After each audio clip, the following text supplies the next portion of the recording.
ನಮಸ್ಕಾರ, ನೀವು ನೋಡ್ತಾ ಇದ್ದೀರಾ ಏಷ್ಯಾನೆಟ್ ಸುವರ್ಣ ನ್ಯೂಸ್. ನಾನು ಅಜಿತ್ ಹನುಮಕ್ಕನವ.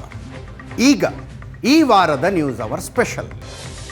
ರಾಜ್ಯದಾದ್ಯಂತ ಚರ್ಚೆಯಲ್ಲಿರುವುದು ಧರ್ಮಸ್ಥಳ ಮತ್ತು ಧರ್ಮಸ್ಥಳದಲ್ಲಿ ನಡೀತಾ ಇರುವ ವಿದ್ಯಮಾನಗಳು, ಆರೋಪಗಳು, ಪ್ರತ್ಯಾರೋಪಗಳು. ಈ ವಿಷಯಕ್ಕೆ ಸಂಬಂಧಪಟ್ಟಂತೆ ಮೂರನೆಯ ನ್ಯೂಸ್ ಅವರ್ ಸ್ಪೆಷಲನ್ನು ನಾವು ಮಾಡ್ತಾ ಇದ್ದೀವಿ. ಈ ಕಾರ್ಯಕ್ರಮದಲ್ಲಿ ಪರ ವಿರುದ್ಧ ಇಬ್ಬರನ್ನು ಅಕ್ಕಪಕ್ಕದಲ್ಲಿ ಕೂರಿಸಿ ಮಾತನಾಡಬೇಕು ಅನ್ನುವಂಥದ್ದು ನಮ್ಮ ಉದ್ದೇಶ ಆಗಿತ್ತು. ಈ ವಾರ ಕೂಡ ಅದಕ್ಕೆ ಪ್ರಯತ್ನಿಸಿದ್ವಿ. ಆದರೆ ವಿರುದ್ಧ ಇರುವಂಥವರು ಅವರದ್ದೇ ಆದ ಸಮಸ್ಯೆಯಲ್ಲಿರುವ ಕಾರಣಕ್ಕಾಗಿ ಇವತ್ತು ಯಾರೂ ಬಂದಿಲ್ಲ. ನಮ್ಮ ಜೊತೆಗೆ ಚಕ್ರವರ್ತಿ ಸೂಲಿಬೆಲೆ ಅವರಿದ್ದಾರೆ, ವಾಗ್ಮಿಗಳು, ಚಿಂತಕರು. ಕಾರ್ಯಕ್ರಮಕ್ಕೆ ಸ್ವಾಗತ ಸೂಲಿಬೆಲೆ ಅವರೇ. ನಮಸ್ತೆ. ಅವ್ರನ್ನ ಪ್ರಶ್ನೆ ಮಾಡೋದಕ್ಕೆ ಅನೇಕರಿದ್ದಾರೆ, ಯುವಕ ಯುವತಿಯರಿದ್ದೀರಿ. ನಿಮ್ಮೆಲ್ಲರಿಗೂ ಕೂಡ ಕಾರ್ಯಕ್ರಮಕ್ಕೆ ಸ್ವಾಗತ. ಸೂಲಿಬೆಲೆ ಅವರೇ, ಮತ್ತೊಮ್ಮೆ ಕಾರ್ಯಕ್ರಮಕ್ಕೆ ಸ್ವಾಗತ ತಮಗೆ. ಧನ್ಯವಾದ. ನಾನು ಪ್ರಯತ್ನ ಮಾಡ್ತಾನೇ ಇದ್ದೀನಿ ಅಕ್ಕಪಕ್ಕದಲ್ಲಿ 2 ಚೇರ್ ಹಾಕಿ ಆ ರೀತಿ ಕೂರಿಸಬೇಕು ಅಂತ, ಆ ಥರದ್ದು. ಬಟ್ ಅದು ಸಾಧ್ಯ ಆಗ್ತಾ ಇಲ್ಲ. ಆ ಕಾರಣಕ್ಕಾಗಿ ಅವರು ಕೇಳಬಹುದಾದ ಪ್ರಶ್ನೆಗಳನ್ನೆಲ್ಲ ನಾನು ಕೇಳ್ತೀನಿ. ನೀವು devil's advocate. Yes, I am the devil's advocate. ಒಂದು SIT ರಚನೆ ಆಗಿದೆ, ಅದರ ಪಾಡಿಗೆ ಅಲ್ಲಿ ಕಾರ್ಯಾಚರಣೆ ನಡೀತಾ ಇದೆ. ಅದರ ಮಧ್ಯದಲ್ಲಿ ನಿಮ್ಮದೇನು ಭಾಷಣ ಮಾಡ್ಕೊಂಡು ಓಡಾಡ್ತಿದ್ದೀರಿ, ಅಭಿಯಾನಗಳನ್ನು ಶುರು ಮಾಡಿದ್ದೀರಿ ಧರ್ಮಸ್ಥಳದ ಪರವಾಗಿ. Why this? ನೀವು SIT ಕೊಡಬೇಕು ಅಂತ ಆಗ್ರಹ ನಿಮ್ದಿತ್ತು. SITಯಲ್ಲಿ ಇಂತಿಂತ ಜನರೇ ಇರಬೇಕು ಅಂತ ಕೇಳ್ಕೊಂಡಿದ್ರಿ. ನಾವು ಯಾವತ್ತಾದ್ರೂ ವಿರೋಧ ಮಾಡಿದ್ವಾ? ನಮಗೂ ಇತ್ತು. ಯಾವುದಾದ್ರೂ ಈ ಥರದ ಪ್ರಕರಣಗಳು ಎಲ್ಲೇ ನಡೆದಿದ್ರು, ಅದು ಧರ್ಮಸ್ಥಳದ ಪ್ರಿಮೈಸಸ್ ಅಲ್ಲಿ ನಡೆದಿದ್ರು, ಅದು ಮಾಸ್ಕಿನ ಒಳಗೆ ನಡೆದಿದ್ರು, ಅದನ್ನು ಧಿಕ್ಕರಿಸುವ, ವಿರೋಧಿಸುವ ಅಧಿಕಾರವನ್ನ ನಾನು ಇಟ್ಕೊಂಡೇ ಮಾತಾಡ್ತಿದ್ದೀನಿ. ಯಾವ ಹೆಣ್ಣು ಮಗುವಿಗೆ ಅನ್ಯಾಯವಾದರೂ ಕೂಡ ನಾನು ನೀವು ಅಷ್ಟೇ ಅಲ್ಲ, ಇಲ್ಲಿ ಬಂದಿರೋ ಪ್ರತಿಯೊಬ್ಬರು ಕೂಡ ಅದನ್ನು ವಿರೋಧಿಸ್ತಾರೆ. ಅದಕ್ಕೆ ನ್ಯಾಯ ಸಿಗಬೇಕು ಅಂತ ನಾವೆಲ್ಲರೂ ಹೋರಾಟ ಮಾಡ್ತೀವಿ. ಆದರೆ ನ್ಯಾಯ ಸಿಗುವ ನಾನಂದುಕೊಂಡಂತೆ ನ್ಯಾಯ ಸಿಗಬೇಕು ಅಂತ ಯಾಕ್ರಿ ಆಗ್ರಹ? ಯಾಕೆ ನಿಮ್ದು? ಈಗ ಚಕ್ರವರ್ತಿ ಸೂಲಿಬೆಲೆ ನಾನು ಈ ವಿಚಾರವಾಗಿ ಮಾತನಾಡ್ತೀನಿ ಅಂದ ತಕ್ಷಣ ಮೊದಲದ್ದು ಏನ್ ಮಾಡೋದು ಗೊತ್ತಾ? ಬರ್ಲಿ ಚಕ್ರವರ್ತಿ ಸೂಲಿಬೆಲೆ ಚಪ್ಪಲಿ ಹೊಡಿತೀನಿ. ಇವನ್ ಯಾವಂದ್ರಿ ಮಾತನಾಡ್ಲಿಕ್ಕೆ?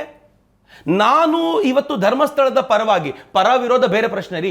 ನನಗಿದನ್ನು ನೋಡಿದಾಗ ಇದು ಸರಿ ಅಂತ ಅನ್ನಿಸಿದಾಗ ಅದರ ಪರವಾಗಿ ನಾನು ಮಾತನಾಡ್ಲಿಕ್ಕೆ ನಿಂತ್ಕೊಳ್ತೀನಿ, ವಿರೋಧಕ್ಕೂ ನಿಂತ್ಕೋಬಹುದು, ಯಾವುದೂ ತಪ್ಪಲ್ಲ. ಆದರೆ ನಾನು ಮಾತನಾಡಿದ ತಕ್ಷಣ ಮೊದಲು ಮಾತು ಬರೋದು ಚಪ್ಪಲಿ ಹೊಡಿತೀನಿ ಅಂತ. ಎರಡನೇ ಮಾತೇನು? ಚಕ್ರವರ್ತಿಯವರು ದುಡ್ಡು ತಗೊಂಡಿದ್ದಾರೆ. ಇದು ಚಕ್ರವರ್ತಿಯವರಿಗೆ ಮಾತಲ್ಲ, ನನಗೆ ಗೊತ್ತಿದೆ ಇಲ್ಲಿ ಯಾರ್ಯಾರು ಇವತ್ತು ಪರವಾಗಿ ಮಾತನಾಡ್ತಾರೋ ಇವರೆಲ್ಲರೂ ಧರ್ಮಸ್ಥಳದಿಂದ ದುಡ್ಡು ತಗೊಂಡು ಬಂದಿರೋರೆ. ಎರಡನೇ ಆರೋಪ ಇದು. ಮೂರನೇ ಆರೋಪ ಹೇಳ್ತೀನಿ, ಕ್ಯಾರೆಕ್ಟರ್ ಅಸಾಸಿನೇಷನ್ ಮಾಡೋದು. ನನಗೆ ಅನುಮಾನ ಬಂದಿದ್ದೇ ಅದು. ಯಾವಾಗ ನೀವು ಒಬ್ಬ ವ್ಯಕ್ತಿಯ ಕುರಿತಂತೆ ನೀಚ ಪದಗಳನ್ನು ಬಳಸಿ ಮಾತನಾಡ್ತೀರೋ ನಿಮ್ಮ ಹತ್ರ ಸತ್ಯ ಇಲ್ಲ ಅಂತ ಅರ್ಥ. ನನ್ನ ಹತ್ರ ಸತ್ಯ ಇದೆ ರೀ. ನಾನು ನಿಮ್ಮ ಬಗ್ಗೆ ಯಾವುದೂ ನೆಗೆಟಿವ್ ಮಾತುಗಳನ್ನು ಆಡಬೇಕು ಅಂತನೂ ಇಲ್ಲ, ವೈಯಕ್ತಿಕವಾಗಿ ನಿಮ್ಮನ್ನು ಯಾವುದಕ್ಕೂ ತರಬೇಕು ಅಂತಿಲ್ಲ. ಬರೀ ನನ್ನ ಸತ್ಯದ ಆಧಾರ ಮೇಲೆಯೇ ಇವತ್ತು ನಾನು ವಾದ ಮಂಡಿಸಬಲ್ಲೆ. ಹೀಗಾಗಿ ನನಗೆ ಆ ಥರದ ಅಗತ್ಯ ಇಲ್ಲ. ಹೀಗಾಗಿ ನಾನು ಜನರ ಮುಂದೆ ಹೋಗ್ತಾ ಇದ್ದೀನಿ, ಸತ್ಯ ಏನು ಅಂತ ಜನರಿಗೆ ಹೇಳ್ತಾ ಇದ್ದೀನಿ. ಜನ ಸ್ವಯಂ ಪ್ರೇರಿತರಾಗಿ ಬೀದಿಗೆ ಬರ್ತಾ ಇದ್ದಾರಲ್ಲ, ಈ ಥರದ ಸುಳ್ಳುಗಳನ್ನು ವಿರೋಧಿಸಬೇಕು ಅಂತ ಇದನ್ನು ನಾನು ಕೇಳ್ತಾ ಇದ್ದೀನಿ. ಈ ಕಾರಣಕ್ಕೋಸ್ಕರ ನಾನು ಹೋಗ್ತಾ ಇದ್ದೀನಿ. SIT ರಿಪೋರ್ಟ್ ಏನೇ ಬರಲಿ ಅದಕ್ಕೆ ನಾವು ಬದ್ಧರಾಗಿರ್ತೀವಿ. ಅದನ್ನು ಮುಂದಿನ ಹಂತಕ್ಕೆ ತೆಗೆದುಕೊಂಡು ಹೋಗ್ಲಿಕ್ಕೆ ನಾವು ಸಿದ್ಧ. ಧಾರ್ಮಿಕ ಭಾವನೆಗಳನ್ನು ಕೆಣಕ್ತಾ ಇದ್ದೀರಿ. ಆ ಗುಂಪು ಧರ್ಮಸ್ಥಳದ ಮಂಜುನಾಥನ ವಿರುದ್ಧ, ಅಣ್ಣಪ್ಪನ ವಿರುದ್ಧ ಇಲ್ಲ. ಅವರು ಮಾತಾಡ್ತಾ ಇರೋದು ಅಲ್ಲಿ ನಡೆದಿರುವ ಅನ್ಯಾಯದ ಬಗ್ಗೆ ಮಾತ್ರ. ನೀವು ಇದು ಧರ್ಮದ ಮೇಲಿನ ದಾಳಿ, ದೇವಸ್ಥಾನದ ಮೇಲಿನ ದಾಳಿ, ಮಂಜುನಾಥನ ವಿರುದ್ಧದ ಷಡ್ಯಂತ್ರ ಅನ್ನುವಂತೆ ಬಿಂಬಿಸ್ತಾ ಇದ್ದೀರಿ. ಫೈನ್.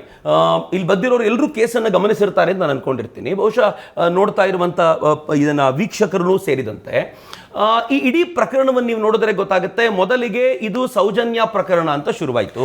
ಸೌಜನ್ಯ ಪ್ರಕರಣ ಆದ 1 ವರ್ಷದಲ್ಲಿ ಧರ್ಮಸ್ಥಳದ ವೀರೇಂದ್ರ ಹೆಗಡೆಯವರ ತಮ್ಮನ ಮಗ ನಿಶ್ಚಲ್ ಜೈನ ಹೆಸರನ್ನ ಎಂಟ್ರಿ ಮಾಡಲಾಯಿತು. ಅಂಡ್ ಲೆಟ್ ಮಿ ರಿಪೀಟ್, 1 ವರ್ಷದ ನಂತರ ನಿಶ್ಚಲ್ ಜೈನ್ ಭಾರತದಲ್ಲಿ ಇರಲೇ ಇಲ್ಲ, ಅಮೆರಿಕಾದಲ್ಲಿದ್ದ. ಅಮೆರಿಕಾದ ವೀಸಾ ಕೊಡ್ಲಾಯಿತು. ವೀಸಾ ಕೊಟ್ಟ ತಕ್ಷಣ ಇವ್ರು ಎಂಥ ಪ್ರಭಾವಿಗಳು ಅಂತಂದ್ರೆ ಅಮೆರಿಕಾದ ವೀಸಾನು ಕೂಡ ಕೊಂಡುಕೊಳ್ಳಬಲ್ಲರು ಅಂತ ಹೇಳಾಯ್ತು. Which was just impossible. ಒಂದು ಕಾಮನ್ ಸೆನ್ಸ್ ಸಾಕಿತ್ತು, ಸಾಧ್ಯ ಇಲ್ಲ ಅಂತ. ಕೊನೆಗೆ ಆತ ತಾನಲ್ಲ ಅವತ್ತಿದ್ದಂತ ಒಂದು ಹೋಟ್ಲಿಗೆ ಹೋಗಿರುವಂತ ಆ ದುಡ್ಡಿನ ಬಿಲ್ ಅನ್ನ ಪ್ರೆಸೆಂಟ್ ಮಾಡಿದ ಮೇಲೆ ಈತ ಈ ರೇಪ್ ಆಗಿರುವಂತ ದಿನ ಹೆಲಿಕಾಪ್ಟರ್ ನಲ್ಲಿ ಬಂದು ರೇಪ್ ಮಾಡಿ ಕೊಂದು ವಾಪಸ್ ಹೋಗಿದ್ದಾನೆ ಅಂತ ಹೇಳಲಾಯಿತು. ಇದುವರೆಗೂ ಅಂತ ಹೆಲಿಕಾಪ್ಟರ್ ರೆಡಿ ಆಗಲಿಲ್ಲ. ಅಮೆರಿಕಾದಿಂದ ಧರ್ಮಸ್ಥಳಕ್ಕೆ ಕರ್ಕೊಂಡು ಬರುವಂತ ಹೆಲಿಕಾಪ್ಟರ್ ಅಷ್ಟು ಫ್ಯೂಯಲ್ ಕಂಟೈನರ್ ಇರಬಹುದಾಗಿರುವಂತದ್ದು ಹೆಲಿಕಾಪ್ಟರ್ ಬಂದಿಲ್ಲ. ಕಾಮನ್ ಸೆನ್ಸ್ ಇರಲಿಲ್ಲ. ಅದಾದ್ಮೇಲೆ ಏನ್ ಮಾಡಿದ್ರು, ಕಾಲಕ್ರಮದಲ್ಲಿ ಅವ್ರನ್ನ ಬಿಟ್ಟರು. ಧರ್ಮಸ್ಥಳದ ವೀರೇಂದ್ರ ಹೆಗಡೆ ಅವರ ತಮ್ಮನ ಮೇಲೆ ಕೈ ಮಾಡಲಾಯಿತು. ತಮ್ಮನ ಮೇಲೆ ಕೈ ಮಾಡಿದ್ದಾದ್ರೂ ಹೇಗೆ, ಇತ್ತೀಚೆಗೆ ಹೋರಾಟಗಾರನೊಬ್ಬ ಮಾತಾಡ್ತಾ ಅವರ ತಮ್ಮನ ಬಗ್ಗೆ ಅತ್ಯಂತ ಕೆಟ್ಟ ಪದಗಳನ್ನ ಬಳಸಿದ. ಆಯ್ತು ಬಿಡಿ, 2ನೇ ಹಂತಕ್ಕೆ ತಗೊಂಡು ಬಂದ್ರು. 3ನೇ ಹಂತ ಈಗ ಅವ್ರು ಏನ್ ಮಾಡಿದ್ರು ಅಂತಂದ್ರೆ, ಕಾವಂದರು ಅಂತ ಏನ್ ಅಲ್ಲಿನ ಜನ ಗೌರವದಿಂದ ಕರೀತಾರೋ ಅದನ್ನ ಕಾಮಾಂಧರು ಅಂತ ಕರೆದ್ರು. ಅವರನ್ನ ನಿಧಾನವಾಗಿ ಅವರನ್ನೇ ತಂದು ನಿಲ್ಲಿಸಿ ಇಡೀ ಧರ್ಮಸ್ಥಳವೇ ಸರಿ ಇಲ್ಲ ಅಂತ ಹೇಳುವಂತ ಪ್ರಯತ್ನ ಮಾಡಿದ್ರು. ಇಷ್ಟಕ್ಕೆ ಸುಮ್ಮನಾಗ್ತಿರ್ಲಿಲ್ಲ. ಸ್ವತಃ ಮಟ್ಟಣ್ಣ ಏನು ತಿಮ್ಮರೋಡಿ ಏನ್ ಹೇಳಿದ್ರು ಅಂತಂದ್ರೆ, ಬುಲ್ಡೋಸರ್ ನುಗ್ಗಿಸಿ ಧರ್ಮಸ್ಥಳಕ್ಕೆ ಅಂತ. ನೀವು ಇತ್ತೀಚೆಗೆ ಬಂದ, ನನ್ನ ಹೆಸರು ಮರ್ತೆ, ಮ್ಯಾಜಿಕ್ ಅಜ್ಜಿ ಅಂತ ಆಕೆಗೆ ಒಂದು ಹೆಸರು ಬಂದಿದೆಯಲ್ಲ, ಈ ಮ್ಯಾಜಿಕ್ ಅಜ್ಜಿ ಸುಜಾತಾ ಭಟ್ರು, ಈಕೆ ಆರಂಭದ ವಿಡಿಯೋ ಒಂದು ಪ್ರಾಬಬಲಿ ಒಂದು ಯುನೈಟೆಡ್ ಮೀಡಿಯಾನೋ ಯಾವುದೋ ಮೀಡಿಯಾ, ನಾನು ಡೀಟೇಲ್ ಆಗಿ ಡಿಕೋಡ್ ಮಾಡ್ತೀನಿ ಪ್ರತಿಯೊಂದನ್ನು ಈ ಉದ್ದಕ್ಕೂ ಕೂಡ. ಆಕೆಯಲ್ಲಿ ಮಾತನಾಡ್ತಾ ಏನು ಹೇಳಿದ್ರು, ಧರ್ಮಸ್ಥಳಕ್ಕೆ ಯಾಕೆ ಕಲ್ಲೊಡೆಯೋದಿಲ್ಲ ನೀವು, ಬನ್ನಿ ಕಲ್ಲೊಡಿರಿ, ಧರ್ಮಸ್ಥಳಕ್ಕೆ ಹೊಡಿರಿ, ದಾಳಿ ಮಾಡಿ ಧರ್ಮಸ್ಥಳಕ್ಕೆ. ಯಾವ ಸಮೀರ್ನ ವಿಡಿಯೋ ಮಾತಾಡ್ತಿದೀವಲ್ಲ ನಾವು, ಪ್ರಾಬಬಲಿ 2ನೇದು ಅಥವಾ 3ನೇ ವಿಡಿಯೋದಲ್ಲಿ ಸಮೀರ್ ಹೇಳ್ತಾನೆ, ಎಲ್ಲರೂ ಬನ್ನಿ, ರೊಚ್ಚಿಗೆ ಹೇಳ್ಬೇಕು, ನಿಮ್ ರಕ್ತ ಕುದಿಯೋದಿಲ್ವಾ, ಇಷ್ಟು ಜನ 1000 ಹೆಣ್ಣು ಮಕ್ಕಳ ಅತ್ಯಾಚಾರ, 1000 ಹೆಣ್ಣು ಮಕ್ಕಳನ್ನ ಹೂತು ಹಾಕಿದ್ದಾರೆ ಅಂತ ಅವನು ಹೇಳ್ತಾನಲ್ಲ. ಹೇಳುವಾಗ ಹೇಳ್ತಾನೆ, ನಿಮ್ ರಕ್ತ ಕುದಿಯೋದಿಲ್ವಾ, ಬೀದಿಗೆ ಬನ್ನಿ, ಎಲ್ಲ ಕಡೆಯಿಂದ ಹೊರಗೆ ಬನ್ನಿ. ಯಾವುದರ ವಿರುದ್ಧ? ಧರ್ಮಸ್ಥಳದ ವಿರುದ್ಧ. ಅಂದ್ರೆ ಈ ಹೋರಾಟಗಾರರ ಅಷ್ಟು ಉದ್ದೇಶ ಏನಿದೆಯಲ್ಲ, ಅದು ಯಾವುದೋ ಒಂದು ಹೆಣ್ಣು ಮಗಳಿಗೆ ನ್ಯಾಯ ಕೊಡಿಸುವ ಪ್ರಕರಣ ಅಲ್ಲ. ಒಂದು ಸಣ್ಣ ಸ್ಟಿಂಗ್ ಆಪರೇಷನ್ ಬಂತು, ಇದರ ಹಿಂದೆ ಇರುವಂತ ನಾಯಕ್ ಅನ್ನುವಂಥ ವ್ಯಕ್ತಿ ಆ ಸ್ಟಿಂಗ್ ಆಪರೇಷನ್ ಅಲ್ಲಿ ಕೂತಿದ್ದಾಗ ಹೇಳ್ತಾನೆ, ಸೌಜನ್ಯ ಪ್ರಕರಣದಲ್ಲಿ ಏನೂ ಇಲ್ಲ, ನಾವೇನೂ ಪಡ್ಕೊಳ್ಳಿಕ್ಕಾಗಲ್ಲ, ಇದರಿಂದ ನಮಗಿರೋದು ಧರ್ಮಸ್ಥಳದ ಟಾರ್ಗೆಟ್, ಯಾವ ಕಾರಣಕ್ಕೂ ಬಿಡಬಾರದು ಅದನ್ನ ಅಂತ ಸ್ಟಿಂಗ್ ಆಪರೇಷನ್ ಅಲ್ಲಿ ಹೇಳ್ತಾನೆ ಸೋಮನಾಥ್ ನಾಯಕ್ ಹೇಳ್ತಾರೆ. ಅಂದ್ರೆ ನಾನು ಯಾಕೆ ಇದನ್ನು ಹೇಳ್ತಿದ್ದೀನಿ ಅಂತಂದ್ರೆ, ಅವ್ರ ಉದ್ದೇಶ ಇರೋದು ಯಾವುದೋ ಒಂದು ವ್ಯಕ್ತಿಯನ್ನ ಮತ್ತೊಬ್ಬರನ್ನ ಅದನ್ನ ಟಾರ್ಗೆಟ್ ಅಷ್ಟೇ ಅಲ್ಲ, ನಮ್ಮ ಶ್ರದ್ಧಾ ಕೇಂದ್ರವನ್ನ ಪರಿಪೂರ್ಣವಾಗಿ ಧ್ವಂಸಗೊಳಿಸಬೇಕು ಅನ್ನೋದೇ ಇರೋದು. ಹೀಗಾಗಿ ನನಗನ್ಸೋದು ಇದರ ಹಿಂದೆ ಒಂದು ಭರ್ಜರಿಯಾಗಿರುವಂತ ಷಡ್ಯಂತ್ರ ಇದೆ. ಆ ಷಡ್ಯಂತ್ರವನ್ನು ಹೊರಗೆ ತರಬೇಕು ಅಂತ. ನನಗೆ ಯಾರೋ ಕೇಳಿದ್ರು, ಒಂದು ಹೆಣ್ಣು ಮಗಳಿಗೆ ನ್ಯಾಯ ಕೇಳೋದೇ ತಪ್ಪಾ? ನಂಗೆ ಗೊತ್ತು, ಇಲ್ಲಿರೋ ಬಹಳ ಜನ ಕೇಳ್ತಾರೆ. Absolutely right. ಹೆಣ್ಣು ಮಗಳಿಗೆ ತೊಂದರೆ ಆದಾಗ ನ್ಯಾಯ ಕೇಳಬೇಕು, ಅದು ನಾನು ಕೇಳಬೇಕು, ನೀವು ಕೇಳಬೇಕು. ಆದರೆ ನ್ಯಾಯ ಕೇಳುವಂತ ಭರದಲ್ಲಿ ನೀವು ಒಬ್ಬರನ್ನೇ ಟಾರ್ಗೆಟ್ ಮಾಡಿ ಇಲ್ಲ ಸಲ್ಲದ ಆರೋಪಗಳನ್ನ ಮಾಡಿದಿರಿ. ಅದು ನಿಮ್ಮ ಪೊಲೀಸರು ಅದನ್ನ ಇಲ್ಲ ಅಂತಂದ್ರು, SIT ಇಲ್ಲ ಅಂತು, CBI ಇಲ್ಲ ಅಂತ ಹೇಳ್ತು, ಎಲ್ಲ ಕಡೆಯಿಂದಲೂ ಅವರ ಪಾತ್ರ ಇಲ್ಲ, ಕೊನೆಗೆ ಕೋರ್ಟ್ನಲ್ಲೂ ಅವರ ಪಾತ್ರ ಇಲ್ಲ ಅಂತ ಎಲ್ಲ ತರದ ಪ್ರೂವ್ ಆದ ನಂತರವೂ ಇವತ್ತು ನೀವು ಅವ್ರ ಮೇಲೆ ಆರೋಪ ಮಾಡ್ತಾನೆ ಇದ್ದಾಗ, ನನ್ನ ಕೆಲಸ ಏನು? ಎಲ್ಲ ಕಡೆಯಿಂದಲೂ ಡಿಸ್ಪ್ರೂವ್ ಆದ ನಂತರ ನನಗೊಂದು ಹಕ್ಕಿಲ್ವಾ? ನನ್ನ ಮೇಲೆ ಇಷ್ಟು ದಿನಗಳ ಕಾಲ ಇಷ್ಟು ದಾಳಿ ಮಾಡಿದವರು, ಇವ್ರ ಹಿಂದೆ ಇರೋರು ಯಾರು ಅಂತ ನನಗೂ ತಿಳ್ಕೊಳ್ಬೇಕಾಗಿದೆ. ದಯಮಾಡಿ ಒಂದು SIT ಮಾಡಿ ಇವರ ಹಿಂದಿನ ಷಡ್ಯಂತ್ರ ಏನು ಅಂತ ಜಗತ್ತಿಗೆ ಗೊತ್ತಾಗುವಂತೆ ಮಾಡಿ ಅಂತ ಕೇಳುವ ಹಕ್ಕು ನನಗಿಲ್ವಾ? ನಾನು ಕೇಳಬಾರ್ದಾ? ಅರೆ, ನೀವು ನ್ಯಾಯ ಕೇಳ್ತಾ ಇರೋರು ಯಾರು ಅನ್ನೋದು ನೋಡ್ರಿ. ನಿಮ್ಗಿಂತ ದೊಡ್ಡ ತಿಲಕ ಅವ್ರ ಹಣೆ ಮೇಲಿದೆ. ನೀವು ಕೇಸರಿ ಶಾಲ್ ಹಾಕ್ಕೊಂಡಿಲ್ಲ, ಅವ್ರು ಹಾಕ್ಕೊಂಡಿದ್ದಾರೆ. ಅವರ ಹಿಂದೆ ಲೆನಿನ್ ಮಾವ ಫೋಟೋ ಇಲ್ಲ ರೀ, ಹೆಡ್ಗೆವಾರ್ ಫೋಟೋ ಇದೆ, ಗುರುಜಿ ಗೋಳ್ವಾಲ್ಕರ್ ಫೋಟೋ ಇದೆ, ಭಾರತ ಮಾತೆಯ ಫೋಟೋ ಇದೆ. ನೀವು ಅಂಥವ್ರನ್ನು ಡೌಟ್ ಪಟ್ರೆ ಈ ಥಿಯೇಟ್ರಿಕ್ಸ್ ಇದೆಯಲ್ಲ ಬಹಳ ವಿಶೇಷವಾಗಿದೆ. ನಾನು ಪ್ರತಿ ವಿಡಿಯೋಗಳನ್ನ ಗಮನಿಸ್ತೀನಿ ಅವರದ್ದು. ಯಾವ ವಿಡಿಯೋಕ್ಕೆ ಯಾವ ಸಂದರ್ಭದಲ್ಲಿ ಯಾವ ಫೋಟೋ ಬೇಕೋ ಅದು ಗೊತ್ತಿದೆ ಅವರಿಗೆ. ಉದಾಹರಣೆಗೆ ಅವರು ಧರ್ಮಸ್ಥಳದ ಮಂಜುನಾಥನ ಬಗ್ಗೆ ಶ್ರದ್ಧೆ ಇದೆ ಅಂತ ತೋರಿಸ್ಕೋಬೇಕು ಅಂದ್ರೆ ಮಂಜುನಾಥನ ಫೋಟೋ ಬಂದ್ಬಿಡುತ್ತೆ. ನಾನು ಸಂಘದವನು ಅಂತ ತೋರಿಸ್ಕೊಳ್ಬೇಕು ಅಂತ ಬಂದಾಗ ಭಾರತ್ ಮಾತೆ ಮತ್ತು ಉದ್ದನೆ ಒಂದಷ್ಟು ಫೋಟೋಗಳು ಬರ್ತವೆ. ನಾನು ಇದ್ಯಾವುದಕ್ಕೂ ಸಂಬಂಧ ಪಡೆದವನು ಅಂತ ತೋರಿಸ್ಕೊಳ್ಬೇಕಾದ್ರೆ ಪ್ಲೇನ್ ಆಗಿರುವಂತ ಜಾಗವನ್ನು ಆರಿಸ್ಕೊಳ್ತಾರೆ. ಅವ್ರು ಎಷ್ಟು ವ್ಯವಸ್ಥಿತವಾಗಿ ಪ್ಲಾನ್ ಮಾಡ್ತಿದ್ದಾರೆ ಅಂತಂದ್ರೆ, ನಾನು ಉದ್ದಕ್ಕೂ ಇದನ್ನು ಗಮನಿಸ್ಕೊಂಡು ಬಂದಿರೋದನ್ನ ಹೇಳ್ತೀನಲ್ಲ. ಮೊದಲು ಸೌಜನ್ಯ ಅನ್ನುವಂತ ಹೆಣ್ಣು ಮಗಳ ಕೇಸನ್ನು ಹಿಡಿದ್ರು. ಆಕೆ ಯಾವ ಜಾತಿಗೆ ಸಂಬಂಧಪಟ್ಟಿದ್ದಾರೋ ಆ ಜಾತಿಯ ಜನರನ್ನ ಭಡಕಾಯಿಸಲಾಯಿತು. ಆನಂತರದ ಹಂತಗಳಲ್ಲಿ ಆಕೆ ವಾರಿಜಾ ಆಚಾರ್ತಿಯನ್ನ ವಾರಿಜಾ ಪೂಜಾರ್ತಿ ಅಂತ ಮಾಡಿದ್ರು. ಅಲ್ಲಿರೋ ಬಿಲ್ ಅವರನ್ನ ಭಡಕಾಯಿಸಬೇಕು ಅಂತ. ಅಂದ್ರೆ ಆ ಜಾತಿಯ ಸಮೀಕರಣಗಳನ್ನು ಹೇಗೆ ಭಡಕಾಯಿಸಬೇಕು, ಯಾರನ್ನು ಹಿಡಿದ್ರೆ ಒಟ್ಟುಗೂಡಿಸಿಕೊಂಡು ಇವ್ರ ವಿರುದ್ಧ ತಿರುಗಿ ಬೀಳಬಹುದು ಎನ್ನುವಂತ ಪ್ರಯತ್ನ ಮಾಡಲಾಯಿತು. ಆಮೇಲೆ ಒಂದು ಹಂತದಲ್ಲಿ ಸಂತೋಷ್ ಜಿಯನ್ನ ಯಾಕೆ ಹಿಡಿದ್ರು ಅಂತಂದ್ರೆ, ಆ ಮೂಲಕ ಕಾಂಗ್ರೆಸ್ಸಿನ ಜನರನ್ನ ಒಂದ್ ಕಡೆ ತಂದ್ಕೊಳ್ಬಹುದು ಮತ್ತು ಬಿಜೆಪಿಯಲ್ಲಿ ಇರಬಹುದಾಗಿರುವಂತ ಇನ್ನೊಂದು ಫ್ರಾಕ್ಷನ್ ನ್ಯೂಟ್ರಲ್ ಮಾಡಬಹುದು ಅಂತ ಎಷ್ಟು ವ್ಯವಸ್ಥಿತವಾಗಿ ಆಲೋಚನೆ ಮಾಡ್ತಿದ್ದಾರೆ ಅಂತಂದ್ರೆ, ಇದು ಒಬ್ಬರಿಬ್ರು ಮಾಡ್ತಿರುವಂತ ಆಲೋಚನೆ ಅಲ್ಲ, ಇದೊಂದು ದೊಡ್ಡ ಪಂಗಡ ಕೂತ್ಕೊಂಡಿದೆ ಅಂತ. ಕಣ್ಣಿಗೆ ಕಾಣುವಂತ 3 ಮುಖಗಳನ್ನ ಬಿಟ್ಟು ಹಿಂದೆ ಒಂದು 30 ಮುಖಗಳಿವೆ. ಅದು ಯಾವುದು ಅಂತ ಯಾಕೆ ಆ ಭಾಗದ ಸಂಘದ ಪ್ರಮುಖರು ಬಹಿರಂಗವಾಗಿ ಮಾತಾಡ್ತಿಲ್ಲ? ಒಂದು ಸಾಧ್ಯತೆ ಇರುವಂತದ್ದು ನನಗನ್ಸೋದು, ಇರಬಹುದು ಇಲ್ಲ ಅನ್ನೋದರ ಕುರಿತಂತೆ ಮಾತನಾಡಲಿಕ್ಕೆ ನಾನು ಅಧಿಕೃತ ವಕ್ತಾರನೇನೂ ಅಲ್ಲ. ಆದರೆ ಇಷ್ಟಂತೂ ಹೇಳಬಲ್ಲೆ, ಜಾತಿಯ ಸಮೀಕರಣಗಳನ್ನು ಹೀಗೆ ನಿಲ್ಲಿಸಿರುವಾಗ ನಮ್ಮ ದೇಶದಲ್ಲಿ ಜಾತಿಯ ಪ್ರಭಾವ ಹೇಗಿದೆ ಅಂತ ಗೊತ್ತು.